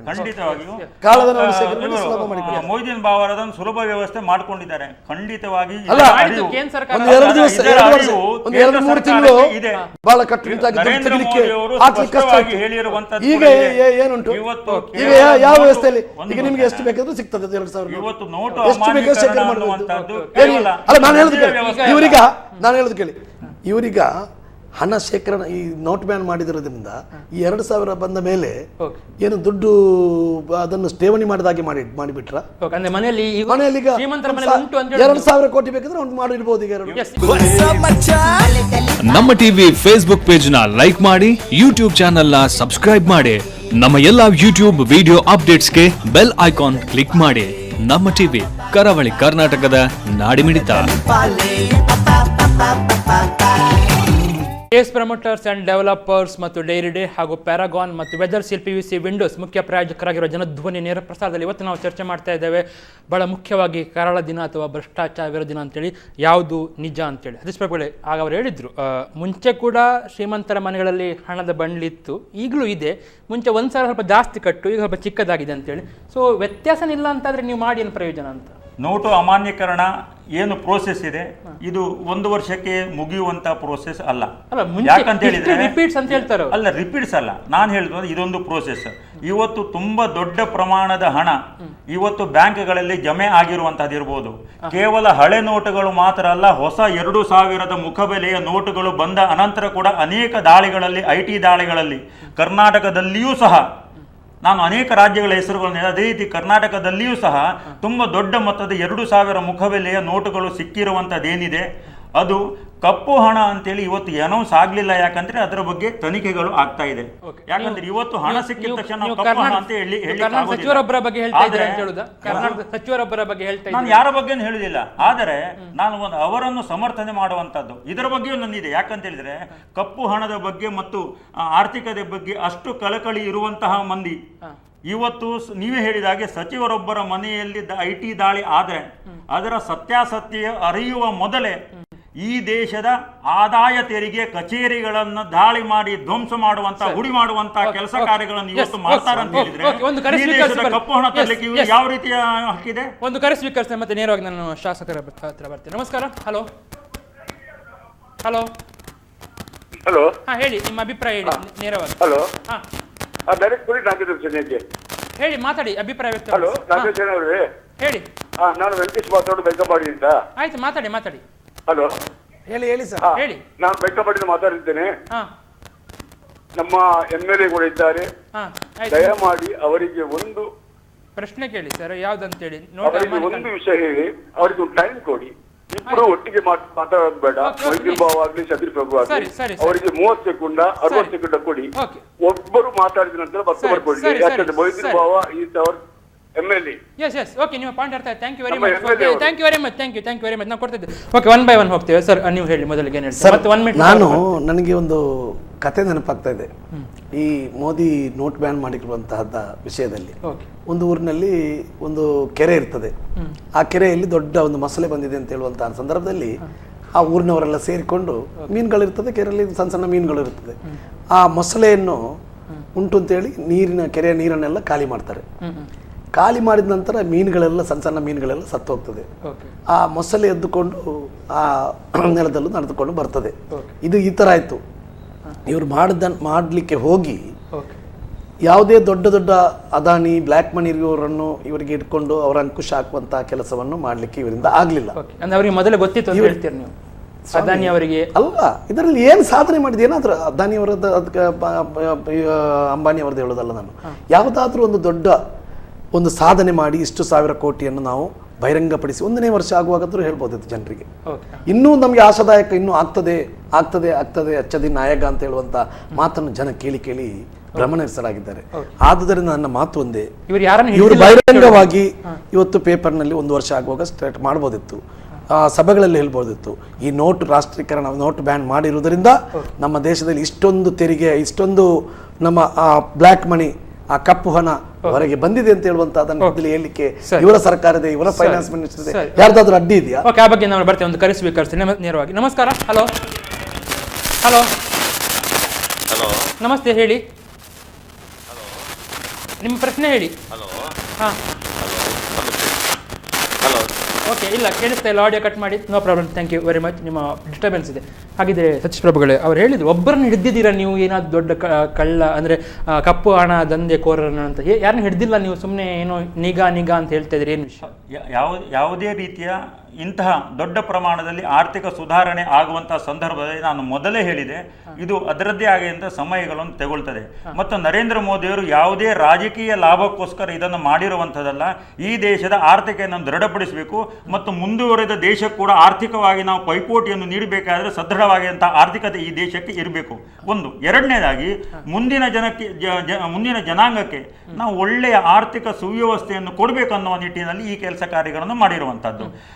ಇದರ ಪರಿಣಾಮವಾಗಿ ನಾವು ಇವತ್ತು ಎಲ್ಲವೂ ತೆರಿಗೆಯ ವ್ಯಾಪ್ತಿಗೆ ಬರುವಂತಹದ್ದು. ಎಲ್ಲ ವ್ಯವಹಾರಗಳು ಇವತ್ತು ತೆರಿಗೆ ವ್ಯಾಪ್ತಿಗೆ ಬರ್ತಾ ಇದೆ. ಇವತ್ತು ಡಿಮಾನಿಟೈಸೇಷನ್ ಒಂದು ಪ್ರೋಸೆಸ್ ಆದರೆ ಅದರ ಮುಂದಿನ ಹಂತವಾಗಿ ಅದಕ್ಕಿಂತ ಮೊದಲೇ ಈ ದೇಶದ ಎಲ್ಲಾ ಜನತೆಯು ಮೊಯ್ದೀನ್ ಅವರು ಹೇಳಿದ್ರು, ಎಷ್ಟು ವರ್ಷ ಬೇಕು ನಿಮ್ಗೆ ಇನ್ನು ಮಾಡ್ಲಿಕ್ಕೆ ಅಂತ, ಅಂದ್ರೆ ಕರೆಕ್ಟ್ ಆಗಿ ಒಂದು ಟ್ರ್ಯಾಕ್ಗೆ ಬರ್ಲಿಕ್ಕೆ ಅಂತ? ಅಲ್ಲ, ನಾನು ಇವಾಗಲೇ ಹೇಳಿದೆ, ಕಳೆದ ಇದು ಆದ ತಕ್ಷಣ 1-2 ತಿಂಗಳಿಗಷ್ಟು ಕಾಲ ಜನತೆ ಬವಣೆಯನ್ನು ಅನುಭವಿಸಿದ್ರು. ಖಂಡಿತವಾಗಿ ಸತ್ಯ, ಅದರಲ್ಲಿ ಮಾತಿಲ್ಲ. ಆದ್ರೆ ಇವತ್ತು ಅದರ ಪರಿವರ್ತನೆಗಳು ಇವತ್ತು ಜನರಿಗೆ ಆಗ್ತಾ ಇದೆ. ಮುಂದಿನ ಆರ್ಥಿಕ ವರ್ಷದ ಒಳಗಾಗಿ ಖಂಡಿತವಾಗಿ ಇದರಿಗೆ ಸ್ಪಷ್ಟವಾಗಿರ್ತಕ್ಕಂಥ ಚಿತ್ರಣ ಬರ್ಲಿಕ್ಕಿದೆ. ಮಾತ್ರ ಅಲ್ಲ, ಇವತ್ತು ಕೂಡ ಜಗತ್ತಿನ ಅನೇಕ ದೇಶಗಳು ಇವತ್ತು ಬಗ್ಗೆ ಅಪ್ರಿಶಿಯೇಟ್ ಮಾಡುವಂತದ್ದು ಮತ್ತು ಆರ್ಥಿಕವಾಗಿ ದೇಶ ಸುದೃಢಗೊಂಡಿರುವಂತದ್ದು, 101ನೇ ಸ್ಥಾನ ಬಂದಿರುವಂತದ್ದು, ಇವೆಲ್ಲವನ್ನು ಗಮನಿಸಿದಾಗ ಮಾತ್ರ ಅಲ್ಲ, ವಿಶ್ವದ ಅನೇಕ ದೇಶಗಳು ಇವತ್ತು ಇದನ್ನು ಮಾದರಿಯಾಗಿ ತಗೊಂಡಿರುವಂತದ್ದು. ಒಂದ್ ಹೇಳಿದ್ರು ಅವರು, ರಾಜಕೀಯ ಲಾಭಕ್ಕಾಗಿ ಮೋದಿ ಮಾಡಿಲ್ಲ ಅಂತ ಒಪ್ಕೊಳ್ತೀರಾ? ರಾಜಕೀಯ ಲಾಭಕ್ಕಾಗಿ ಮಾಡಿಲ್ಲ ಅಂತ ಹೇಳುವಂತದ್ದನ್ನು ನಾನೆಲ್ಲ ಹೇಳುತ್ತದ್ದು. ರಾಜಕೀಯ ಜನರ ಗಮನವನ್ನು ಉಂಟಲ್ಲ, ನಾನು ಹೇಳಿದ ನಾನು ಯಾವ್ದಾದ್ರು ಮಾಡ್ಲಿಕ್ಕೆ ಆಗ್ತಾ ಇಲ್ಲ. ಜನರ ಗಮನವನ್ನು ಒಂದು ಕಡೆ ತಿರುಗಿಸುವಂತ ಒಂದು ತಂತ್ರ ಇದೆ ಅಷ್ಟೇ. ನಾನು ಅದು ಮಾಡಿದೆ ಇದು ಮಾಡಿದೆ ಅಂತ ಹೇಳಿ, ಯಾಕೆಂದ್ರೆ ಬ್ಲ್ಯಾಕ್ ಮನಿ ತರ್ತೇನೆ ಅಂತ ಹೇಳುವಂತ ಮಾತನ್ನ ಹೇಳಿದ್ರು. 15 ಲಕ್ಷ ರೂಪಾಯಿ ಅಕೌಂಟ್, ಇದನ್ನು ಯಾವ ಅಲ್ಲಿಂದ ತರಲಿಕ್ಕೆ ಆಗುವಂತಹ ಕೆಲಸ ಆಗದಂತಹ ಸಂದರ್ಭದಲ್ಲಿ ಇಲ್ಲಿ ಒಂದು ಮಾಡಿ ತೋರಿಸುವಂತ ಹೇಳುವಂತಹ ಜನರನ್ನು, ಕಷ್ಟದ ಬಡವರನ್ನು ಕಷ್ಟದ ಪರಿಸ್ಥಿತಿಗೆ ತಂದುಕೊಳ್ಳುವಂತಹ ಒಂದು ಆ ನಾಟಕವನ್ನು ಆಡಿದ್ರು. ಇದರಿಂದ ಜನ ಎಲ್ಲ ಮಾಡಬಹುದಂತಲ್ಲ. ಒಂದು ಕಾಲ್ ಸ್ವೀಕರಿಸ್ತೇನೆ ನಾನು. ಹಲೋ, ಹೇಳಿ. ಹಲೋ ಹಲೋ, ಹೇಳಿ, ಮಾತಾಡಿ, ಧ್ವನಿ ಕೇಳಿ. ಇದು ನಾನು ವಾಮಂಜೂರಿಂದ ದಾಮೋದರ್ ಅಂತ. ಹೇಳಿ, ಮಾತಾಡಿ. ಈ ಬಿಜೆಪಿ ಅವರು ಯಾವತ್ತಾದ್ರೂ ಸತ್ಯ ಹೇಳಿದ್ದುಂಟಾ? ಯಾವ ವಿಷಯದಲ್ಲಿ? ಯಾವ ವಿಷಯದಲ್ಲ ಗೊತ್ತು. ಕೆಳಗಿನ ಮೋದಿ ಅವರು ಬಿಡಿ, ಬೇರೆಯವರ ವಿಷಯ ಮಾತಾಡೋದು ಬೇಡ. ಇಲ್ಲಿ ಕರ್ನಾಟಕದಲ್ಲಿ ಸುಳ್ಳೆ ಮಾತಾಡಿ ಮೇಲೆ ಬಂದದಲ್ಲದೆ ಇಲ್ಲಿ ಕೆಳಗಿನ ಮೇಲೆವರೆಗೆ ಯಾರು ಸತ್ಯ ಮಾತಾಡುವವರು ಇಲ್ಲ. ಅದು ಮಾಡ್ತೇವೆ ಇದು ಮಾಡ್ತೇವೆ ಅಂತ ಹೇಳುದು ಮಾತ್ರ ಬಾಯಲ್ಲಿ, ಯಾವುದು ಮಾಡಿದ್ದು ಇಲ್ಲ ಅವರು. ಸರಿ, ನಿಮ್ಮ ಒಂದು ಉದಾಹರಣೆ ಕೊಡಿ. ಇವರನ್ನು ಕೂಡ ಇವರು ಒಂದು ಮಾತಾಡುವಾಗ ಯಾರೇ ಎದುರಲ್ಲಿ ಇರಲಿ. ನಿಮ್ಮ ಪಾಯಿಂಟ್, ನಿಮ್ಮ ಕನ್ಸ್ಟ್ರಕ್ಟಿವ್ ಹೇಳಿಕೆ ಟೀಕೆ ಇದ್ರೆ ಮಾತ್ರ ಮಾಡಿ, ದಯವಿಟ್ಟು ಪಾಯಿಂಟ್. ವೀಕ್ಷಕರಿಗೆ ಗೌರವ ಕೊಟ್ಟು ನಾನು ಇದ್ರ ಬಗ್ಗೆ ಏನು ಮಾಡೋದಿಲ್ಲ. ಆದರೆ ಭಾರತೀಯ ಜನತಾ ಪಾರ್ಟಿ ಎಲ್ಲೆಲ್ಲಿ ಅಧಿಕಾರಕ್ಕೆ ನಮಗೆ ಅವಕಾಶಗಳು ಸಿಕ್ಕಿತ್ತು, ನಗರ ಪಾಲಿಕೆಯಿಂದ ಮೊದಲುಗೊಂಡು ಗ್ರಾಮ ಪಂಚಾಯತ್ನಿಂದ ಮೊದಲುಗೊಂಡು ಕೇಂದ್ರದವರೆಗೂ ನಾವು ಪ್ರತಿಯೊಂದು ಸಂದರ್ಭದಲ್ಲಿ ಕೂಡ ನಾವು ಅದನ್ನು ಸಾಧನೆ ಮಾಡಿ ತೋರಿಸಿದ್ದೀವಿ. ಅದೇ ರೀತಿಯಲ್ಲಿ ಇವತ್ತು ನೋಟ್ ಅಮಾನ್ಯೀಕರಣದ ಬಗ್ಗೆ ಕೂಡ ನಾನು ಹೇಳುದಿದ್ರೆ, ಇವತ್ತು ಇದರ ಬಗ್ಗೆ ಏನು ಅನಂತರ ನಡೆಯುವಂತಹ ಅನೇಕ ಆರ್ಥಿಕ ದಾಳಿಗಳು ಕೂಡ ಇರಬಹುದು. ಈ ಸಂದರ್ಭದಲ್ಲಿ ಕಾಂಗ್ರೆಸ್ ಅನೇಕ ಸಂದರ್ಭದಲ್ಲಿ ಪ್ರತಿರೋಧ ಮಾಡಿರುವಂತಹ ನಾವು ಕಂಡಿದ್ದೇವೆ. ನಾನು ಅದನ್ನು ಹೇಳ್ತಾ ಇರುವಂತದ್ದು, ಈ ದೇಶದ ಕಾನೂನಿನ ವ್ಯವಸ್ಥೆಯಲ್ಲಿ ಇವರಿಗೆ ಇರುವಂತಹ ನಂಬಿಕೆ ಯಾಕಂತ ಹೇಳಿದ್ರೆ, ಜವಾಬ್ದಾರಿಯುತ ಜನಪ್ರತಿನಿಧಿಗಳೊಂದಿಗೆ ಸೇರಿಕೊಂಡು ಇವತ್ತು ಆ ಆರ್ಥಿಕ ಸಂಸ್ಥೆಗಳ ಮೇಲೆ ನಡೆದಿರುವಂತಹ ದಾಳಿ ಯಾವುದನ್ನು ತೋರಿಸುತ್ತದೆ? ಯಾಕಂತ ಹೇಳಿದ್ರೆ ಇವತ್ತು ಅಮಾನ್ಯೀಕರಣದಿಂದ ಕಪ್ಪು ಹಣವನ್ನು ವಾಪಸ್ ತರುವ ವ್ಯವಸ್ಥೆಯಿಂದ ಇವತ್ತು ತುಂಬಾ ಆತಂಕಿತರಾಗಿರುವಂತಹದ್ದು ಕಾಂಗ್ರೆಸ್. ನಾನೊಂದು ಪಾಪ ಯಾರೋ ಒಂದು ಕ್ವಶನ್ ಕೇಳಿದ್ರು, ಅದಕ್ಕಾಗಿ ನಾನೊಂದು ಹೇಳುವಂಥದ್ದು. ಈಗ ನಮ್ದೊಂದು ರಾಜ್ಯ ಸರ್ಕಾರ ರಾಜ್ಯ ಸರ್ಕಾರ ಬರುವಂತಹ ಸಂದರ್ಭದಲ್ಲಿ ಒಂದು ಮ್ಯಾನಿಫೆಸ್ಟೋ ಅಂತೇಳಿ ಕೊಡ್ತದೆ. ಆ ಮ್ಯಾನಿಫೆಸ್ಟೋದಲ್ಲಿ ನಾವು ಇಂತಿಂಥದ್ದನ್ನು ಮಾಡ್ತೇವೆ ಅಂತ ಹೇಳುವಂತಹದ್ದನ್ನು ಅಕ್ಷರಶಃ ಕರ್ನಾಟಕದಲ್ಲಿ ಕಾಂಗ್ರೆಸ್ ಪಕ್ಷದ ಮುಖ್ಯಮಂತ್ರಿಗಳಾದ ಸಿದ್ದರಾಮಯ್ಯನವರು ಮಾಡಿ ತೋರಿಸಿದ್ದಾರೆ. It is fact, open to all, ತೆರೆದ ಪುಸ್ತಕ. ಅದೇ ಥರ ಮೋದಿಯವರು ಅನೇಕ ಆಶ್ವಾಸನೆಗಳನ್ನು ಕೊಟ್ಟರು, ಜನರು ಅದನ್ನು ನಂಬಿದ್ರು, ಅವರನ್ನು ಆರಿಸಿದ್ರು. ಇವತ್ತು ಅಚ್ಚೇ ದಿನ ಆಯಗ ಅಂತ ಹೇಳುವಂಥ ದಿನವನ್ನು ಇನ್ನು ನಮ್ಮ ನಂತರದ ಬರ್ತದೆ ಅಂತ ಹೇಳುವಂಥ ಮಾತನ್ನು ನಮ್ಮ ಪ್ರಭುಗಳು ಹೇಳ್ತಾ ಇದ್ದಾರೆ. ಅದೇ ಥರ ನೋಟ್ ಬ್ಯಾನ್ ಮಾಡಿದರು. ನೋಟ್ ಬ್ಯಾನ್ ಮಾಡಿಕೊಂಡು 15 ಲಕ್ಷ ರೂಪಾಯಿ ಮೊನ್ನೆ ಏನೋ ಒಂದು ಘೋಷಣೆ ಮಾಡ್ತೇನೆ ಅಂತೇಳಿ ಹೇಳಿದರು. ಜನ ಎಲ್ಲ ಕಾತರದಿಂದ ಇನ್ನಾದರೂ ನಮ್ಮ ದುಡ್ಡು ನಮ್ಮ ಅಕೌಂಟಿಗೆ ಏನಾದರೂ ಬರ್ಬೋದು ಅಂತ ಹೇಳುವಂಥ ಮಾತಿನಲ್ಲಿ ಮತ್ತೆ ಘೋಷಣೆ ಆದಮೇಲೆ ಏನೋ ಅದು ಟುಸ್ ಆಯಿತು. ಅದೇ ಥರ ಇವತ್ತು ಅದು ಮಾಡ್ತೇನೆ ಇದು ಮಾಡ್ತೇನೆ ಅಂತ ಹೇಳುವಂತಹದ್ದನ್ನು ಬಿಟ್ರೆ ಮಾಡಿದ್ದನ್ನು ಏನಾದರೂ ಹೇಳಿದ್ದಾನೆ. ನಿಮ್ಮ 3.5 ವರ್ಷದಲ್ಲಿ ನೀವು ಮಾಡಿದಂತಹ ಪ್ರಮುಖ ಸಾಧನೆ ಏನಾದರೂ ಉದ್ಯೋಗ ಸೃಷ್ಟಿ ಆಯ್ತಾ? ಏನಾದರೂ ಮೇಕ್ ಇನ್ ಇಂಡಿಯಾ ಅಂತೇಳಿ ಆದದ್ರಲ್ಲಿ ಏನಾದರೂ ಆದದ್ದನ್ನು ದಯವಿಟ್ಟು ಒಂದು ಕರೆಸಬೇಕಂತ ಪ್ರಭು ಹತ್ರ. ಹಲೋ ಹಲೋ ಹಲೋ ಹಲೋ ಹೇಳಿ. ಹಲೋ, ಒಂದು ಪ್ರಶ್ನೆ ಕೇಳಲಿಕ್ಕೆ ಸತೀಶ್ ಪ್ರಭು ಅವ್ರ ಹತ್ರ. ಕೇಳಿ ಕೇಳಿ ಕೇಳಿ. ಆಡಿಯೋ ಪ್ರಭು ಅವರು ಹೇಳ್ತಿದ್ರು 15 ಲಕ್ಷ ರೂಪಾಯಿ. ಹಲೋ, 15 ಲಕ್ಷ ರೂಪಾಯಿಯನ್ನು ಯಾರು ಭಾರತೀಯ ಅಪೇಕ್ಷೆ ಮಾಡುದಿಲ್ಲ ಅವನ ಅಕೌಂಟ್ ಅಲ್ಲಿ ಅಂತ. ನರೇಂದ್ರ ಮೋದಿ ಅವರು 100 ದಿವಸದಲ್ಲಿ ಸ್ವಿಸ್ ಬ್ಯಾಂಕ್ ಇಂದ ತಂದು ಪ್ರತಿಯೊಬ್ಬರ ಅಕೌಂಟ್ ಅಲ್ಲಿ 15 ಲಕ್ಷ ರೂಪಾಯಿ ಹಾಕಲಿಲ್ಲ ಅಂತ ಹೇಳುದು ನೀವು. ಓಕೆ, ಧನ್ಯವಾದ ಕರೆ ಮಾಡಿದ್ರಿ. ನಿಮ್ಮ ಪಾಯಿಂಟ್ ಅರ್ಥ ಆಯ್ತು ಪ್ರಭುಗಳು. ನೀವು ಯಾರು 15 ಲಕ್ಷ ಹಾಕ್ಲಿಕ್ಕೆ ಬಂದ್ರೆ ಬೇಡ ಅಂತ ಹೇಳ್ತಾರ ನಮ್ಮ ರಾಷ್ಟ್ರದಲ್ಲಿ? ನಾನಿವತ್ತು ಹೇಳ್ತಾ ಇರೋದೇನಂತ ಹೇಳಿದ್ರೆ, ಇವತ್ತು ನೋಟ್ ಬ್ಯಾನ್ ಆದ ಅನಂತರ ಈ ದೇಶದ ಜನತೆ ಇವತ್ತು ನರೇಂದ್ರ ಮೋದಿ ಅವರನ್ನು ಇವತ್ತಿಗೂ ಕೂಡ ಅನೇಕ ಸರ್ವೆ ಮಾಡಿರುವಂತಹ ಅನೇಕ ವಾಹಿನಿಗಳು, ಮಾಧ್ಯಮಗಳು, ಎಕನಾಮಿಕ್ ಟೈಮ್ಸ್ ಇರ್ಬೋದು, ಅದೇ ರೀತಿ ಅನೇಕ ಕನ್ನಡ ಮಾಧ್ಯಮಗಳು ಸಹ ಇವತ್ತು ಅನೇಕ ರೀತಿಯ ಸರ್ವೆಗಳನ್ನು ಮಾಡಿದೆ. ಪ್ರತಿಯೊಂದು ಸರ್ವೇದಲ್ಲೂ ಸಹ ಈ ರಾಜ್ಯದ ಜನತೆ ಇರ್ಬೋದು, ಈ ದೇಶದ ಜನತೆ ಇರ್ಬೋದು, ಇವತ್ತು ಹೇಳಿರುವಂತದ್ದು, ಇವತ್ತು ಏನು ಆರ್ಥಿಕ ಸುಧಾರಣೆಗಳನ್ನು ನರೇಂದ್ರ ಮೋದಿ ಅವರು ಮಾಡ್ತಾ ಇದ್ದಾರೆ ಇದು ಸರಿಯಾದುದಾಗಿದೆ. ಇವತ್ತು ನಮ್ಗೆ ಇದರಿಂದ ಸಮಸ್ಯೆ ಆದ್ರೂ ಸಹ ತೊಂದರೆ ಇಲ್ಲ. ಮುಂದಿನ ದಿನಗಳಲ್ಲಿ ನಮ್ಗೆ ಇವತ್ತು ಅಕೌಂಟಿಗೆ ಹಣ ಬಾರದಿದ್ರು ತೊಂದರೆ ಇಲ್ಲ. ನಮ್ಮ ಮುಂದಿನ ಜನಾಂಗ ಒಳ್ಳೆಯ ಆರ್ಥಿಕ ವ್ಯವಸ್ಥೆ ನೀಡಬೇಕನ್ನುವಂಥದ್ದನ್ನ ಇವತ್ತು ಅನೇಕ ಮಾಧ್ಯಮಗಳು ಮತ್ತೆ ಸರ್ವೆ ಸಂಸ್ಥೆಗಳು ಮಾಡಿರುವಂತಹದನ್ನು ನಾವು ಕಂಡಿದ್ದೀವಿ. ಇವತ್ತು ನಮ್ಮ ಮೊಯ್ದೀನ್ ಬಾವ ಅವರು ಹೇಳಿದಾಗೆ ಇವತ್ತು ಕರ್ನಾಟಕ ರಾಜ್ಯದ ಸಾಧನೆಗಳ ಬಗ್ಗೆ ಅವ್ರು ಹೇಳಿದ್ರು. ಸಾಧನೆ ಮಾಡಿದ್ದಾರೆ ಅಂತ ಹೇಳಿದ್ರು. ಆದ್ರೆ ಇವತ್ತು ರಾಜ್ಯದ ಜನತೆ ಪ್ರತಿಯೊಂದು ವರ್ಗ ಕೂಡ ಬವಣೆ ಪಡುವಂತಹದನ್ನು ನೋಡಿದ್ರೆ ಇವತ್ತು ರಾಜ್ಯದಲ್ಲಿ ಇವತ್ತು ಆರ್ಥಿಕತೆ ಸಂಪೂರ್ಣವಾಗಿ ಕುಸಿದಿರುವಂತಹದ್ದು. ಇವರು ರೈತರ ಸಾಲ ರೈತರ ಸಾಲ ಮನ್ನಾ ಬಗ್ಗೆ ಮಾಡಿದ್ದು ಒಂದು ನಯಾ ಪೈಸೆ ಕೂಡ ರೈತರ ಅಕೌಂಟಿಗೆ ಬರ್ಲಿಲ್ಲ. ಯಾಕಂತ ಹೇಳಿದ್ರೆ ಇವತ್ತು MSIL ನವರು 4,500 ಕೋಟಿಯನ್ನ ಇವತ್ತು ಅಪೆಕ್ಸ್ ಬ್ಯಾಂಕಿಗೆ ಹಾಕದಿದ್ರೆ ಇವತ್ತು ಸಾಲ ಮನ್ನಾ ಕೊಡ್ಲಿಕ್ಕೆ ಆಗುದಿಲ್ಲ. ಇವತ್ತು ವಿರೋಧ ಪಕ್ಷಗಳನ್ನ ಹತ್ತಿಕ್ಕುವಂತ ಕೆಲಸ ಕಾರ್ಯಗಳನ್ನು ನಾನು ಇವತ್ತು ಕೊಡ್ಲಿಕ್ಕೆ ಆಗ್ತಾ ಇಲ್ಲ. ಅದೇ ರೀತಿಯಲ್ಲಿ ಗ್ರಾಮ ಪಂಚಾಯತ್ಗಳು ಪ್ರತಿಯೊಂದು ಗ್ರಾಮ ಪಂಚಾಯತ್ಗಳು ಶೌಚಾಲಯ ನಿರ್ಮಿಸಲಿಕ್ಕೆ ಬಂದಿರುವಂತಹ ಸಾಧನೆ ಬಗ್ಗೆ ಹೇಳಿದ್ದಾರೆ. ಇವತ್ತು ಯಾವ ರೀತಿಯಲ್ಲಿ ವಿರೋಧಿಗಳನ್ನು ಹತ್ತಿಕ್ಕುವಂತ ಕೆಲಸ ಕಾರ್ಯಗಳನ್ನು ಮಾಡ್ತಾ ಇದ್ದಾರೆ. ಸುಮಾರು ಶೌಚಾಲಯ ಕೊಲೆ ಮಾಡುವಂತಹ ಕೆಲಸ ಉತ್ತರ ಕೊಡ್ತೇನೆ. ಹಾಗಾದ್ರೆ ನಾನು ಹೇಳುವಂತಹದ್ದು ಗ್ರಾಮೀಣಾಭಿವೃದ್ಧಿಯಲ್ಲಿ ಶೌಚಾಲಯದ ವಿಷಯ ಹೇಳಿದ್ದಕ್ಕಾಗಿ ನಾನು ಅವರಿಗೆ ಒಂದು ಉತ್ತರ ಕೊಡ್ತಾ ಇದ್ದೇನೆ. ಮಾನ್ಯ ಕೇಂದ್ರ ಸರ್ಕಾರ ಇಡೀ ಭಾರತ ದೇಶದಲ್ಲಿ ಪ್ರಥಮ ರಾಷ್ಟ್ರ ಅತ್ಯುತ್ತಮವಾಗಿ ಒಂದು ನಮಗೆ ಗ್ರಾಮೀಣ ಮಂತ್ರಿಗೆ ನಮ್ಮ HK ಪಾಟೀಲ್ ರವರಿಗೆ ಒಂದು ಇದು ಕೊಡ್ತದೆ, ಸನ್ಮಾನ ಮಾಡ್ತೀವಿ. ಇಂಥ ರಾಜ್ಯದಲ್ಲಿ ಅದು ಕೇಂದ್ರ ಸರ್ಕಾರ ಮಾಡುವಂತಹದ್ದು. ಇವತ್ತು ನಂಬರ್ 1 ಅಂತ ಹೇಳುವಂತ ಸ್ಥಿತಿಯಲ್ಲಿ ಕರ್ನಾಟಕ ರಾಜ್ಯ ಮೊನ್ನೆ ಆ ಗೌರವವನ್ನು ಪಡೆದುಕೊಂಡಂತದ್ದು ಇವರು ಇವರು ಕೊಟ್ಟದ್ದು ಸುಳ್ಳು. ನಾನು ಹೇಳ್ತೇನೆ, ಒಂದು ನಿಮಿಷ ನಾನು ಹೇಳೋದು ನಿಮಗೆ ಇನ್ನೊಂದಕ್ಕೆ ಉತ್ತರ ಕೊಡ್ತೇನೆ. ಎರಡನೇದು, ಸಾಧನೆಗಳ ನಂತರ ಆರ್ಥಿಕ ಸ್ಥಿತಿ ಕುಸಿಲಿಕ್ಕೆ ಕಾರಣ ಯಾರು ಅಂತ ಹೇಳುವಂತಹದ್ದನ್ನು ದಯವಿಟ್ಟು ಅರ್ಥ ಮಾಡ್ಕೊಳ್ಳಿ. ಇಡೀ ನೋಟ್ ಬ್ಯಾನ್ ನಿಂದ ಈ ಒಂದು ಆರ್ಥಿಕತೆ GDP ಗ್ರೋತ್ ಕುಸಿದದ್ದು ಭಾರತ ದೇಶದಲ್ಲಾದ್ರೆ ನಮ್ಮ ಕರ್ನಾಟಕದಲ್ಲೂ ಆಗ್ತದೆ.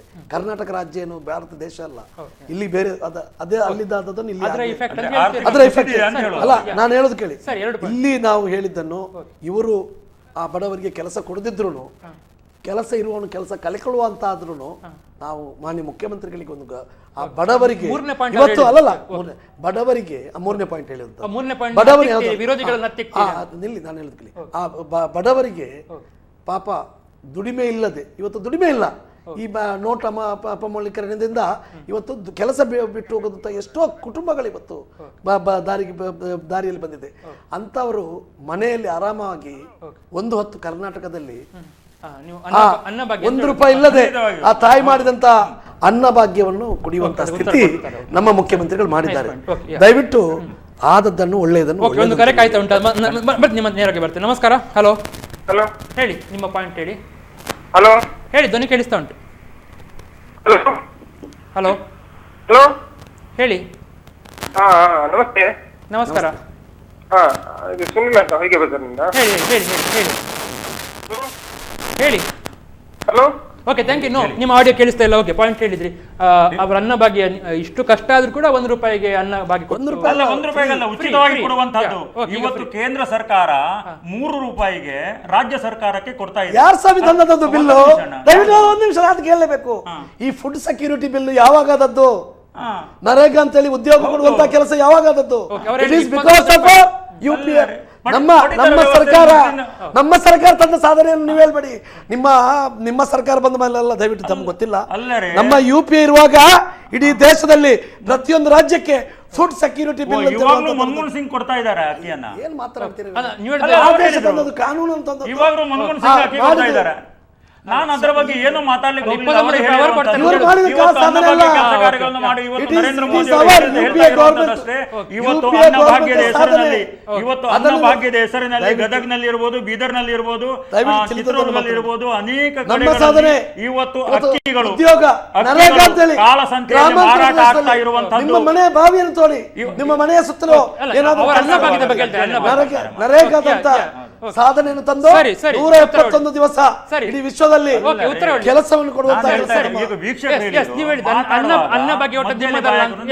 ಅನ್ನಭಾಗ್ಯ, ನರೇಗಾ ಹೇಳ್ತಾ ಇರುವಂತದ್ದು. ಇವತ್ತು ಇದರ ಬಗ್ಗೆ ಯಾವುದು ರೈತರ ಸಾಲ ಮನ್ನಾ ಬಗ್ಗೆ ಏನ್ ಮಾಡ್ಲಿಕ್ಕೆ ಆಗುದಿಲ್ಲ. ಮಂತ್ರಿ ಹೇಳಿದ ಸಾಲ ಮನ್ನಾದ ಬಗ್ಗೆ ನಾನೊಂದು ಉತ್ತರ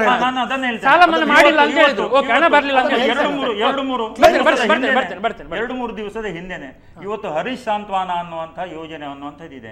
ಇತ್ತೀಚೆಗೆ ಅಲ್ಲಿ ಹೈವೇಲಿ ಆಗಿರತಕ್ಕಂತಹ ಏನು ಅಪಘಾತ ಆಯಿತು, ಆ ಸಂದರ್ಭದಲ್ಲಿ ಅಲ್ಲಿ ನೇತಾಜಿ ಹಾಸ್ಪಿಟಲ್ ಅಲ್ಲಿ ನಾವು ಇದಕ್ಕೆ ಇದರಲ್ಲಿ ಹರೀಶ್ ಸಾಂತ್ವನ ಮಾಡೋದಿಲ್ಲ, ಯಾಕಂದ್ರೆ ಈ ಹಿಂದೆ ಮಾಡಿರುವಂತಹ ಆ ರೋಗಿಗಳದ್ದು ಪೇಮೆಂಟ್ ಇನ್ನೂ ಆಗ್ಲಿಲ್ಲ ಅಂತ ಹೇಳಿದ್ರು. ಈ ರೀತಿಯಲ್ಲಿ ಯೋಜನೆಗಳು ಇದೆ, ಅದು ಕಾರ್ಯಗತ ಆಗ್ತಾ ಇಲ್ಲ, ಇದರ ಲಾಭ ಜನರಿಗೆ ಸಿಗ್ತಾ ಇಲ್ಲ. ಅನ್ನಭಾಗ್ಯದ ಅದನ್ನೇ ನಾನು ಹೇಳ್ತಾ ಇರುವಂತದ್ದು. ಇವತ್ತು ತುಂಬಾ ದೊಡ್ಡ ಪ್ರಮಾಣದಲ್ಲಿ ಗೋಧಿ ಇವತ್ತು ಕೊಳ್ತೋಗಿರುವಂತದ್ದು, ದೊಡ್ಡ ಪ್ರಮಾಣದಲ್ಲಿ ತಾಳೆ ಎಲ್ಲವನ್ನು ನಾವು ಗಮನಿಸಿದ್ರೆ ಇವತ್ತು ದೇಶದಲ್ಲಿ ಒಂದು ಕಾನೂನು ಸುವ್ಯವಸ್ಥೆ ಮತ್ತು ಈ ಸಾಮಾಜಿಕ ಬಿಜೆಪಿ ವಕ್ತಾರರು 3 ಪಾಯಿಂಟ್ ಹಾಕಿದ್ದಾರೆ. ಆ ಬಗ್ಗೆ ನಾವು ಚರ್ಚೆ ಮಾಡ್ತೀವಿ, ಕೇಳ್ತೇವೆ. 3 ಪಾಯಿಂಟ್ ಬಗ್ಗೆ ಏನು ಅಂತ ಕೇಳಿ ಯಾವ ರೀತಿಯಲ್ಲಿ ಕಾರ್ಯಕ್ರಮ ಕೊನೆಯ ಭಾಗದಲ್ಲಿ. ನಮ್ಮ ಟಿವಿ ಫೇಸ್ಬುಕ್ ಪೇಜ್ ನ ಲೈಕ್ ಮಾಡಿ, ಯೂಟ್ಯೂಬ್ ಚಾನೆಲ್ ನ ಸಬ್ಸ್ಕ್ರೈಬ್ ಮಾಡಿ, ನಮ್ಮ ಎಲ್ಲಾ ಯೂಟ್ಯೂಬ್ ವಿಡಿಯೋ ಅಪ್ಡೇಟ್ಸ್ಗೆ ಬೆಲ್ ಐಕಾನ್ ಕ್ಲಿಕ್ ಮಾಡಿ. ನಮ್ಮ ಟಿವಿ, ಕರಾವಳಿ ಕರ್ನಾಟಕದ ನಾಡಿಮಿಡಿತ. Weather seal, PVC windows, Ace promoters and developers, Dairy Day ಮತ್ತು ಪ್ಯಾರಗಾನ್ ಮುಖ್ಯ ಪ್ರಾಯೋಜಕರಾಗಿರುವ ಜನಧ್ವನಿಯ ಕಾರ್ಯಕ್ರಮದ ಕೊನೆಯ ಭಾಗದಲ್ಲಿ ನಾವಿದ್ದೇವೆ. ಹಾಗಾದರೆ ಇವತ್ತು ನವೆಂಬರ್ 8 ಕರಾಳ ದಿನ ಅಂತೇಳಿ ಕಾಂಗ್ರೆಸ್ ಭ್ರಷ್ಟಾಚಾರ ವಿರೋಧಿ ದಿನವನ್ನಾಗಿ ಬಿಜೆಪಿ ಆಚರಿಸ್ತಾ ಉಂಟು. ಯಾವುದರ ಮಟ್ಟಿಗೆ ನಿಮಗೆ ಅಭಿಪ್ರಾಯಗಳು ಇದೆ ಅಂತೇಳಿ ನಾವು ಕೊನೆಗೆ ಬರ್ತಾ ಇದ್ದಾರೆ. ಮೊಯ್ದೀನ್ ಬಾವರೇ, ಹೇಗೆ ಇದನ್ನೆಲ್ಲ? ನಾಗೇಂದ್ರ ಅವರೇ, ನಾನಲ್ಲ ಏನಿಲ್ಲ, ನಾನೊಂದು ಪಾಪ ಅವರು ಕೇಳಿದಂಥ 3 ಪ್ರಶ್ನೆಗೆ ನಾನು ಉತ್ತರವನ್ನು ಹೇಳಲೇಬೇಕಾಗುತ್ತೆ. ಒಂದನೇದ್ದು ಅವರು ಕೇಳಿರುವಂತಹದ್ದು ಅಲ್ಲ ಫುಡ್ ಸೆಕ್ಯೂರಿಟಿ ನಾವು ಇದು ಮಾಡಿದಂಥ ಅದು UPA ತಂದಂತಹ ಬಹಳ ಒಂದು ಒಳ್ಳೆಯ ಕೆಲಸ. ನಮ್ಮ ಇದರಲ್ಲಿ ಸರ್ಕಾರದ ಸಾಧನೆಯಲ್ಲಿ UPA ಇರುವಾಗ ಫುಡ್ ಸೆಕ್ಯೂರಿಟಿ ಬಿಲ್ ಅಂತ ಹೇಳುವಂತಹ ಕೆಲಸವನ್ನು ಮಾಡಿದೆ. ಎರಡನೇದು ನರೇಗಾದಂತ ಹೇಳುವಂತಹ ಒಂದು ಕೆಲಸ. ಈಗ ಗ್ರಾಮಾಂತರ ಪ್ರದೇಶದಲ್ಲಿ ಕೆಲಸ ಅವನಿಗೆ ಆ ದಿವಸ ಒಂದು ವರ್ಷದಲ್ಲಿ ಉದ್ಯೋಗ ಖಾತ್ರಿ ಯೋಜನೆ, ಅದು ನಮ್ಮ ಸರ್ಕಾರ ತಂದದ್ದು. ಇಡೀ ವಿಶ್ವದಲ್ಲಿ ಇಲ್ಲದಂತಹ ಅತ್ಯುತ್ತಮವಾದ ಕಾರ್ಯಕ್ರಮ. 176 ದಿವಸಗಳವರೆಗೆ ಅದಕ್ಕೆ ಉದ್ಯೋಗವನ್ನು ಕೊಡುವಂತಹದ್ದು. ಅವನ ಕೆಲಸ ಅಂತ ಹೇಳಿದ್ರೆ ಅವನ ಮನೆಯ ಸುತ್ತಮುತ್ತಲೂ ಕೆಲಸ ಮಾಡಿದರೆ ಅದಕ್ಕೆ ಕೆಲಸ ಸಿಗುವಂತಹದ್ದು ಇಡೀ ವಿಶ್ವದಲ್ಲೇ ಮೊಟ್ಟ ಮೊದಲಿಗೆ. ಅದನ್ನೇ ನಂತರ ರೈತರ ವಿಷಯ ಹೇಳಿದರು. ರೈತರ ವಿಷಯದಲ್ಲಿ ಹೇಳುವಂತಹ ಸಾಲ ಮನ್ನಾ ಮಾನ್ಯ ಮುಖ್ಯಮಂತ್ರಿಗಳು ಪರಿಪರಿಯಾಗಿ ಇಡೀ ವಿರೋಧ ಪಕ್ಷದಲ್ಲಿ ಒಂದು ಟೀಮನ್ನೇ ತೆಗೆದುಕೊಂಡು ಹೋದರು. ಅಲ್ಲಿ ಮಾನ್ಯ ಪ್ರಧಾನಮಂತ್ರಿಗಳ ಎದುರಿಗೆ ನಮಗೆ ರೈತರ ಸಾಲ ಮನ್ನಾವನ್ನು ಮಾಡಬೇಕು ಅಂತ ಹೇಳುವಂಥ ಕೋರಿಕೆಯನ್ನು ಪ್ರಧಾನಮಂತ್ರಿಗಳ ಎದುರಿಗೆ ಸಿದ್ದರಾಮಯ್ಯ ಅವರಿಟ್ಟರು.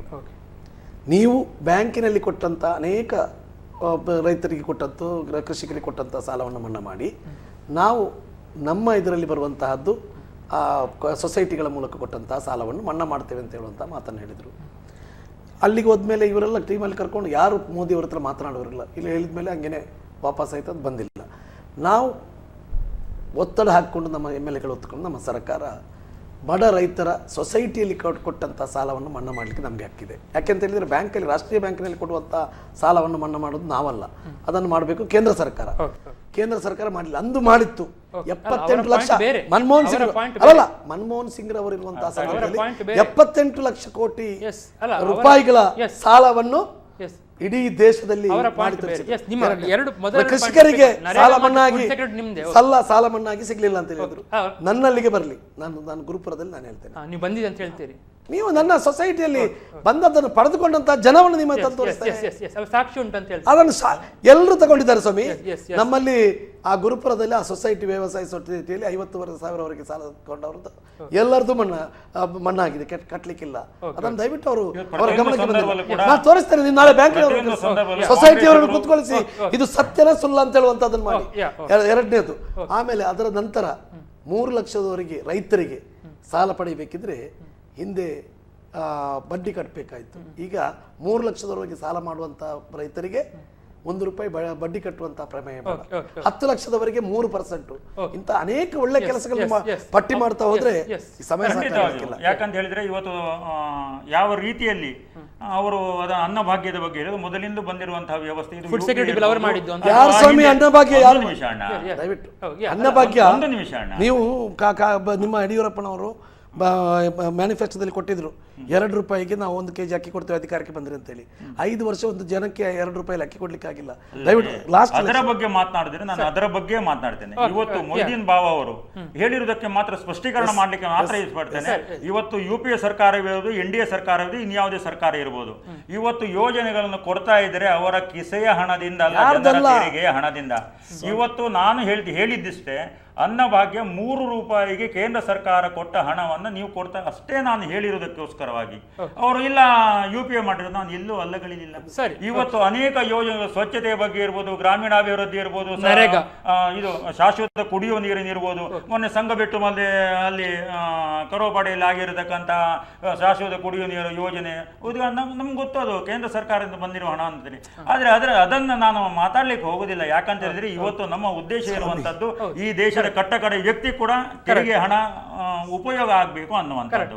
ಅದೇ ರೀತಿಯಲ್ಲಿ ಇವರು ಹೇಳಿದಾಗ ಇವತ್ತು ನೋಟು ಅಮಾನ್ಯೀಕರಣ ಇರ್ಬೋದು ಅಥವಾ ಬೇರೆ ಬೇರೆ ನರೇಂದ್ರ ಮೋದಿಯವರ ಯೋಜನೆಗಳು ಇರ್ಬೋದು, ಇವತ್ತು ದೇಶದ ಜನತೆ ಯಾವ ರೀತಿಯಲ್ಲಿ ಅದನ್ನು ಸ್ವಾಗತಿಸ್ತಾ ಇದ್ದಾರೆ. ಇದರ ಫಸಲ್ ಬಿಮಾ ಫಸಲ್ ಬಿಮಾ ಯೋಜನೆ, ಬೇರೆ ಬೇರೆ ಯೋಜನೆಗಳು. ಮತ್ತೊಂದು ವಿಷಯವನ್ನು ಉಲ್ಲೇಖ ಮಾಡಿದ್ರು, ರೈತರ ಸಾಲ ಮನ್ನಾದ ಬಗ್ಗೆ. ನಾನು ಸ್ಪಷ್ಟವಾಗಿ ಹೇಳ್ತಾ ಇದ್ದೇನೆ, ಇವತ್ತು ಕೇಂದ್ರ ಸರ್ಕಾರದ ಮುಂದೆ ನೀವು ಸಾಲ ಮನ್ನಾ ಮಾಡಿ ಅಂತ ಹೇಳಿ 2 ಸಾರಿ ಇವರು ನುಯ್ಯವು ಹೋದಿರಿ ಅಂತ ಹೇಳ್ತಾ ಇದ್ದಾರೆ. ಆದರೆ ಇವತ್ತು ದೇಶದ ಉಳಿದ ರಾಜ್ಯಗಳು, ಮಹಾರಾಷ್ಟ್ರ ಇರ್ಬೋದು, ಛತ್ತೀಸ್ಗಢ ಇರ್ಬೋದು, ಉತ್ತರ ಪ್ರದೇಶ ಇರ್ಬೋದು, ಇವರದೇ ಆಳ್ಲಿಕ್ಕೆ ಒಂದು ಪಂಜಾಬ್ ಇರ್ಬೋದು, ಇವತ್ತು ದೊಡ್ಡ ಪ್ರಮಾಣದಲ್ಲಿ 1.5 ಲಕ್ಷಕ್ಕೂ ಹೆಚ್ಚಿನ ಸಾಲ ಮನ್ನಾ, 2 ಲಕ್ಷಕ್ಕಿಂತ ಹೆಚ್ಚು ಸಾಲ ಮನ್ನಾ ಮಾಡಿರುವಂತದ್ದು ಆ ಸರ್ಕಾರದ ಆರ್ಥಿಕ ವ್ಯವಸ್ಥೆಯಿಂದಾಗಿ, ಆ ಸರ್ಕಾರದ ಮೂಲಕವಾಗಿ.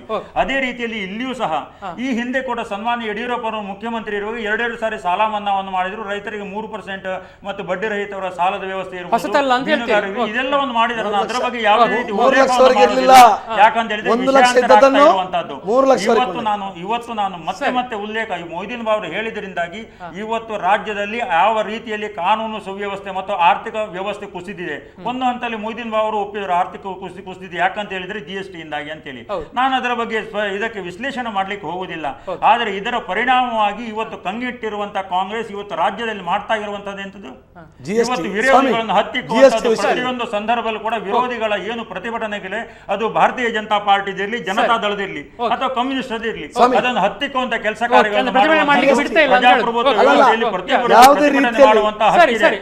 ಆದರೆ ಜನತೆಯ ಭಾವನೆಗಳನ್ನು ಕೆರಳು ದಿವಸರ ಮುಖಾಂತರವಾಗಿ ಇವತ್ತು ಕೋಮುಗಳ ನಡುವೆ ಸಂಘರ್ಷವನ್ನು ಹುಟ್ಟುಹಾಕುವುದರ ಮುಖಾಂತರವಾಗಿ ಜಾತಿಯ ವ್ಯವಸ್ಥೆಯಲ್ಲಿ ಹೌದು ನೀವೇ. ಯಾಕಂತ ಹೇಳಿದ್ರೆ ಇವತ್ತು ಕೋಮು ಸಂಘರ್ಷಗಳು ನಡೆಯುವಂತದ್ದು ರಮಾನಾಥ್ ರೈ ಅವರು ಮತ್ತು UT ಖಾದರ್ ಅವರ ಕ್ಷೇತ್ರದಲ್ಲಿ. ಅದೇ ರೀತಿಯಲ್ಲಿ ಲಿಂಗಾಯತ ವೀರಶೈವ ಜಾತಿಯ ವೈಷಮ್ಯವನ್ನು ಹುಟ್ಟುಹಾಕಿರುವಂತದ್ದು, ಕನ್ನಡ ಧ್ವಜದ ಹೆಸರಿನಲ್ಲಿ ಆ ಭಾವನೆಗಳನ್ನು ಉದ್ರೇಕಿಸಿರುವಂತದ್ದು, ನೀರಿನ ವಿಷಯದಲ್ಲಿ ಭಾವನೆಗಳನ್ನು ಉದ್ರೇಕಿಸಿರುವಂತದ್ದು. ಅದೇ ರೀತಿಯಲ್ಲಿ ಜನರ ಭಾವನೆಗಳನ್ನು ಉದ್ರೇಕಿಸಿಕೊಂಡು ರಾಜಕೀಯ ಲಾಭ ಮಾಡುವಂತ ಹುನ್ನಾರಗಳನ್ನು ಮಾಡ್ತಾ ಇದ್ದಾರೆ ಹೊರತು ಇವರು ಸಾಧನೆಗಳನ್ನು ದಯವಿಟ್ಟು ನಾನು ತಾವು ಕೇಳಿದಂತಹ ಪ್ರಶ್ನೆಗಳಿಗೆ ಸಣ್ಣ ರೀತಿಯಲ್ಲಿ ನಾನು ಉತ್ತರವನ್ನು ಕೊಡಲೇಬೇಕಾಗ್ತದೆ. ಇವತ್ತು ತಾವು ಹೇಳಿರುವಂತಹದ್ದು ಕೋಮು ಗಲಾಟೆಯನ್ನು, ಕೋಮು ಭಾವನೆಯನ್ನು ಕೆರಳಿಸುವಂತಹದ್ದು ಯಾರು ಅಂತ ಹೇಳಿ ಬಹುಶಃ ಟಿವಿಯಲ್ಲಿ ಈಗ ನಾನು ಹೇಳುದಿಲ್ಲ. ನಿಮ್ಮ ಮಾತನಾಡಲಿಕ್ಕೆ ಬಿಡಿ. ನೀವು ಈಗ ನಾನು ನಿಮ್ಮ ಹತ್ರ ಮಾನವೀಯತೆಯಿಂದ ಅದಕ್ಕೂ ಇದಕ್ಕೂ ಸಂಬಂಧ ಕಲಿಸ್ಬೇಡಿ, ಇನ್ಕಮ್ ಟ್ಯಾಕ್ಸ್ಗೂ ಸಂಬಂಧ ಕಲಿಸ್ಬೇಡಿ ಅಂತೇಳಿ ರಾಮಾಯಣ ಮಹಾಭಾರತ ಮತ್ತು ಇದನ್ನಲ್ಲಿದೆ. ತಾವು ಅದನ್ನು ಸೀದಾ ಡೈರೆಕ್ಟ್ ಆಗಿ ಕೋಮು ಭಾವನೆಗೆ ರಾಮಾಯಣಕ್ಕೂ ಮಹಾಭಾರತಕ್ಕೂ ಸಂಬಂಧ ಇದೆ ಅನ್ನುವಂಥದ್ದು. ಯಾಕಂತ ಹೇಳಿದ್ರೆ ರಾಮಾಯಣಕ್ಕೂ ಮಹಾಭಾರತಕ್ಕೂ ಸಂಬಂಧ ಇಲ್ಲ ಅಂತೇಳಿ ಸುಳ್ಳು ಹೇಳಿದ್ರೆ ಅದಕ್ಕೆ ಹೇಳಿದ್ರೆ ನಾನು ಹೇಳೋದಕ್ಕೆ ಈಗ ಎರಡನೇದು ನಾವು ಈಗ ಇರುವಂತಹ ವ್ಯವಸ್ಥೆಯಲ್ಲಿ ನಮ್ಮ ಭಾರತ ದೇಶದಲ್ಲಿ ಈ ಒಂದು ದೇಶ ಸುದೃಢವಾಗಿ ಬೆಳೆಯುವಂಥ ಸ್ಥಿತಿಯಲ್ಲಿ, ಆರ್ಥಿಕ ಸ್ಥಿತಿಯಲ್ಲಿ ಭಾಳಷ್ಟು ಸುದೃಢವಾಗಿ ಅಮೇರಿಕಾದಂಥ ನಷ್ಟನ್ನು ನಲ್ಗುವಂಥ ಪರಿಸ್ಥಿತಿ ಅಂದಂಥ ಸಂದರ್ಭದಲ್ಲಿ ಅದನ್ನು ಸ್ತುತಿಗೆ ತಂದಂತಹದ್ದು ಯಾರು ಅಂತ ಹೇಳುವಂಥದ್ದನ್ನು ತಾವು ಅರಿತುಕೊಳ್ಬೇಕು. ಮನಮೋಹನ್ ಸಿಂಗ್ರಂತಹ ಆ ಮೇಧಾವಿ ಇವತ್ತು ರಿಸರ್ವ್ ಬ್ಯಾಂಕಿನ ಗವರ್ನರ್ ಆಗಿದ್ದುಕೊಂಡು ನಂತರ ಪ್ರಧಾನಮಂತ್ರಿ ಆಗಿದ್ದುಕೊಂಡು ನಮ್ಮದು ಆ ಒಂದು ವ್ಯವಸ್ಥೆಯನ್ನು ಸುಭದ್ರಗೊಳಿಸಿದರು. ಅದನ್ನು ನಾವು ಒಪ್ಪಲೇಬೇಕಾಗ್ತದೆ ಪ್ರತಿಯೊಬ್ಬರು. ಇವತ್ತು ತಾವು ಹೇಳುವಂಥ ಕೆಲವು ಪಾಯಿಂಟ್ಗಳು ಯಾವ ರೀತಿಯಲ್ಲಿ ನಾವು ನಿಮಗೆ ಮಾಡಲಿಕ್ಕೆ ಅವಕಾಶ ಇತ್ತು, ಜನರು ಅಧಿಕಾರವನ್ನು ಕೊಟ್ಟಿದ್ದರು, ಯಾವುದನ್ನು BJPಯವರು ಹೇಳಿದ್ದನ್ನು ಮಾಡಿಲ್ಲ. ಇವತ್ತು 3.5 ವರ್ಷಗಳ ಅಧಿಕಾರದ ಅವಧಿ ನಿಮ್ಗೆ ಅರ್ಥ, ನಾನು ಹೇಳಿದ್ದು ಅನೇಕ ಸಂಗತಿಗಳು ನಿಮ್ಗೆ ಅರ್ಥ ಆಗ್ಲಿಲ್ಲ. ನಾನು ಹೇಳೋದು ಕೇಳಿ, ನರೇಂದ್ರ ಮೋದಿ ಅವರು ಏನ್ ಮಾಡಿದ್ದಾರೆ ಅದನ್ನು ಹೇಳಿ ಸ್ವಾಮಿ. ನಾವು ಹೇಳ್ತೇವೆ ನೋಡಿ, ನಾವು ಏನ್ ಸ್ಕಿಲ್ ಇಂಡಿಯಾ ಆಯ್ತು, ಎಷ್ಟು ಜನರಿಗೆ ಕೆಲಸ ಸಿಕ್ತೋ ಅದನ್ನು ಹೇಳಿ. ಇವತ್ತು ನೀವು ನೋಟ್ ಬ್ಯಾನ್ ಮಾಡಿ ಏನ್ ಸಾಧಿಸಿದ್ರ, ನೋಟ್ ಬ್ಯಾನ್ ಮಾಡಿ ಯೋಜನೆ ಮಾಡಿದಾಗ ಅದು ನಾವು ಮಾಡಿದ್ದು ಅಂತ ಹೇಳ್ತಾರೆ. ಮತ್ತೆ ಹೇಳ್ತಾರೆ ನಾವೇನು ಮಾಡ್ಲಿ, BJP ಏನ್ ಮಾಡ್ಲಿಲ್ಲ ಅಂತ ಹೇಳ್ತಾರೆ. ನಾನು ಯಾವುದನ್ನು ನಂಬಬೇಕು ಇವರು? ಈ ರೀತಿಯ ದ್ವಂದ್ವ ನಿಲುವನ್ನು ಇವತ್ತು ನೋಡಿ, ಹೊಂದಿದ್ದಾರೆ. ನಾನು ಹೇಳಿದ ಕೇಳಿ, ಸ್ವಚ್ಛ ಭಾರತ ಕೋಮು ಭಾವನೆಯನ್ನು ನಾವು ಆರೋಗ್ಯ ವ್ಯವಸ್ಥೆಗಳನ್ನು ಮಾಡಿ ಅಥವಾ ಇದು ದಯವಿಟ್ಟು ಪಡಿತರ ವ್ಯವಸ್ಥೆಗಳನ್ನು ಕೊಡುವಂತದ್ದು ಹೇಳಿ ಅಥವಾ ರೈತರಿಗೆ ಮಾಡುವಂತ ಯೋಜನೆ ಮಾಡಿದಾಗ ನಮ್ಮ ಯೋಜನೆ ಅಂತ ಹೇಳಿ ದಯವಿಟ್ಟು ನಾನು ಆದರೆ ಅಲ್ಲಲ್ಲ, ನಾನು ಇದು ಪ್ರತ್ಯಕ್ಷವಾಗಿ ವಾಸ್ತವಿಕ ಹೇಳುವಾಗ ಸ್ವಾಮಿ ನರೇಂದ್ರ ಮೋದಿ ಸಾಧನೆ ಮಾಡಲಿಲ್ಲ ಅಂತ ಹೇಳಿ ಅಲ್ಲ ಅಲ್ಲ ನಾನು ಸಾಧನೆ ಮಾಡಿದ್ದನ್ನು ನಾನು ಅಲ್ಲ ಅಂತ ಹೇಳುವಂತದ್ದು ಅದಕ್ಕೆ ನಾನು ಖಂಡಿತ ಇಲ್ಲ. ಏನು ಮಾಡಿದ್ದಾರೆ ಅಂತ ಹೇಳಿ ಬಹಿರಂಗವಾಗಿ ವೇದಿಕೆ ಹೇಳಿ ಇಂಥದನ್ನು ಮಾಡಿದ್ದಾರೆ. 1 ಲಕ್ಷ ಜನರಿಗೆ ಕೊಟ್ಟಿದ್ದಿಲ್ಲ. ನೀವು ಕಾಳದ ಬಗ್ಗೆ ರೈಡ್ ಮಾಡಿದ್ರೆ ಇನ್ಕಮ್ ಟ್ಯಾಕ್ಸ್ ರೈಡ್ ಮಾಡಿದ್ರೆ ಸ್ವಾಮಿ, ಇನ್ಕಮ್ ಟ್ಯಾಕ್ಸ್ಗೆ ನೀವು ಯಾವ ರೀತಿಯನ್ನು ಕದ್ದು ಯಾರು ತೆರಿಗೆಗಳರಿದ್ದಾರೆ ಅವರನ್ನು ಕಟ್ಟುನಿಟ್ಟಾಗಿ ಮಾಡಿ. ನಾನು ಹೇಳಿದ್ದು ನೀವು ನೋಟನ್ನು 500 ರೂಪಾಯಿ 1000 ರೂಪಾಯಿ ಕೇಳಿ, 1000 ರೂಪಾಯಿ 500 ರೂಪಾಯಿ ಬ್ಯಾನ್ ಅನ್ನು ಮಾಡಿ ನೀವು ಇನ್ಕಮ್ ಟ್ಯಾಕ್ಸ್ಗೆ ಮಟ್ಟ ಹಾಕ್ತೇನೆ ಅಂತ ಹೇಳಿದ್ರೆ ಅದು ಅರ್ಥ ಇಲ್ಲದಂತ. ದಯವಿಟ್ಟು ರಾಜ್ಯ ಸರ್ಕಾರ ಮಾಡಲಿ ಕೇಂದ್ರ ಮಾಡಲಿ ಅದು ಅಭಿವೃದ್ಧಿ ಮಾಡಿರೋ ಜನರ ತೆರಿಗೆ ಹಣದಿಂದ ಬಹುಶಃ ಜನ ಯಾರು ಎಷ್ಟು ಮಾಡಿದಾರೆ ಅಂತೇಳಿ ಚುನಾವಣೆಯ ಮೂಲಕ ಉತ್ತರ ಕೊಡ್ತಾರೆ. ಅದು ಕಾಂಗ್ರೆಸ್ ಇರಲಿ ಬಿಜೆಪಿ ಇರಲಿ ಅಂತ ಹೇಳ್ತಾ ಕರೆ ಮಾಡಿರುವಂಥ ಎಲ್ಲ ವೀಕ್ಷಕರು ಮತ್ತು ಕಾರ್ಯಕ್ರಮಕ್ಕೆ ಬಂದು 1.5 ಗಂಟೆಗಳ ಅವಧಿಯಲ್ಲಿ ತಮ್ಮ ಅಭಿಪ್ರಾಯವನ್ನು ತಮ್ಮ ವಿಶ್ಲೇಷಣೆಯನ್ನು ಸಮರ್ಥವಾಗಿ ಮಾಡಿರುವಂಥ ಮೊಯ್ದೀನ್ ಬಾವ ಮತ್ತು ಸತೀಶ್ ಪ್ರಭು ಅವರು ಇಬ್ಬರಿಗೂ ಕೂಡ ನಾನು ಕಾರ್ಯಕ್ರಮಕ್ಕೆ ನಮ್ಮೆಲ್ಲ ವೀಕ್ಷಕರ ಪರವಾಗಿ ಆತ್ಮೀಯವಾಗಿ ಧನ್ಯವಾದ ಅರ್ಪಿಸ್ತೇನೆ. ನಮಸ್ಕಾರ. ಸೊ ಇದು ಇವತ್ತಿನ ಜನಧ್ವನಿ. ನಾಳೆ ರಾತ್ರಿ 7:40 ಜನಧ್ವನಿ ನೇರ ಪ್ರಸಾರ ಕಾರ್ಯಕ್ರಮದಲ್ಲಿ ಮತ್ತೆ ಭೇಟಿಯಾಗೋಣ. ನಮಸ್ಕಾರ, ಶುಭರಾತ್ರಿ. ನಮ್ಮ ಟಿವಿ ಫೇಸ್ಬುಕ್ ಪೇಜ್ ನ ಲೈಕ್ ಮಾಡಿ, ಯೂಟ್ಯೂಬ್ ಚಾನೆಲ್ ನ ಸಬ್ಸ್ಕ್ರೈಬ್ ಮಾಡಿ, ನಮ್ಮ ಎಲ್ಲಾ ಯೂಟ್ಯೂಬ್ ವಿಡಿಯೋ ಅಪ್ಡೇಟ್ಸ್ಗೆ ಬೆಲ್ ಐಕಾನ್ ಕ್ಲಿಕ್ ಮಾಡಿ. ನಮ್ಮ ಟಿವಿ ಕರಾವಳಿ ಕರ್ನಾಟಕದ ನಾಡಿಮಿಡಿತ.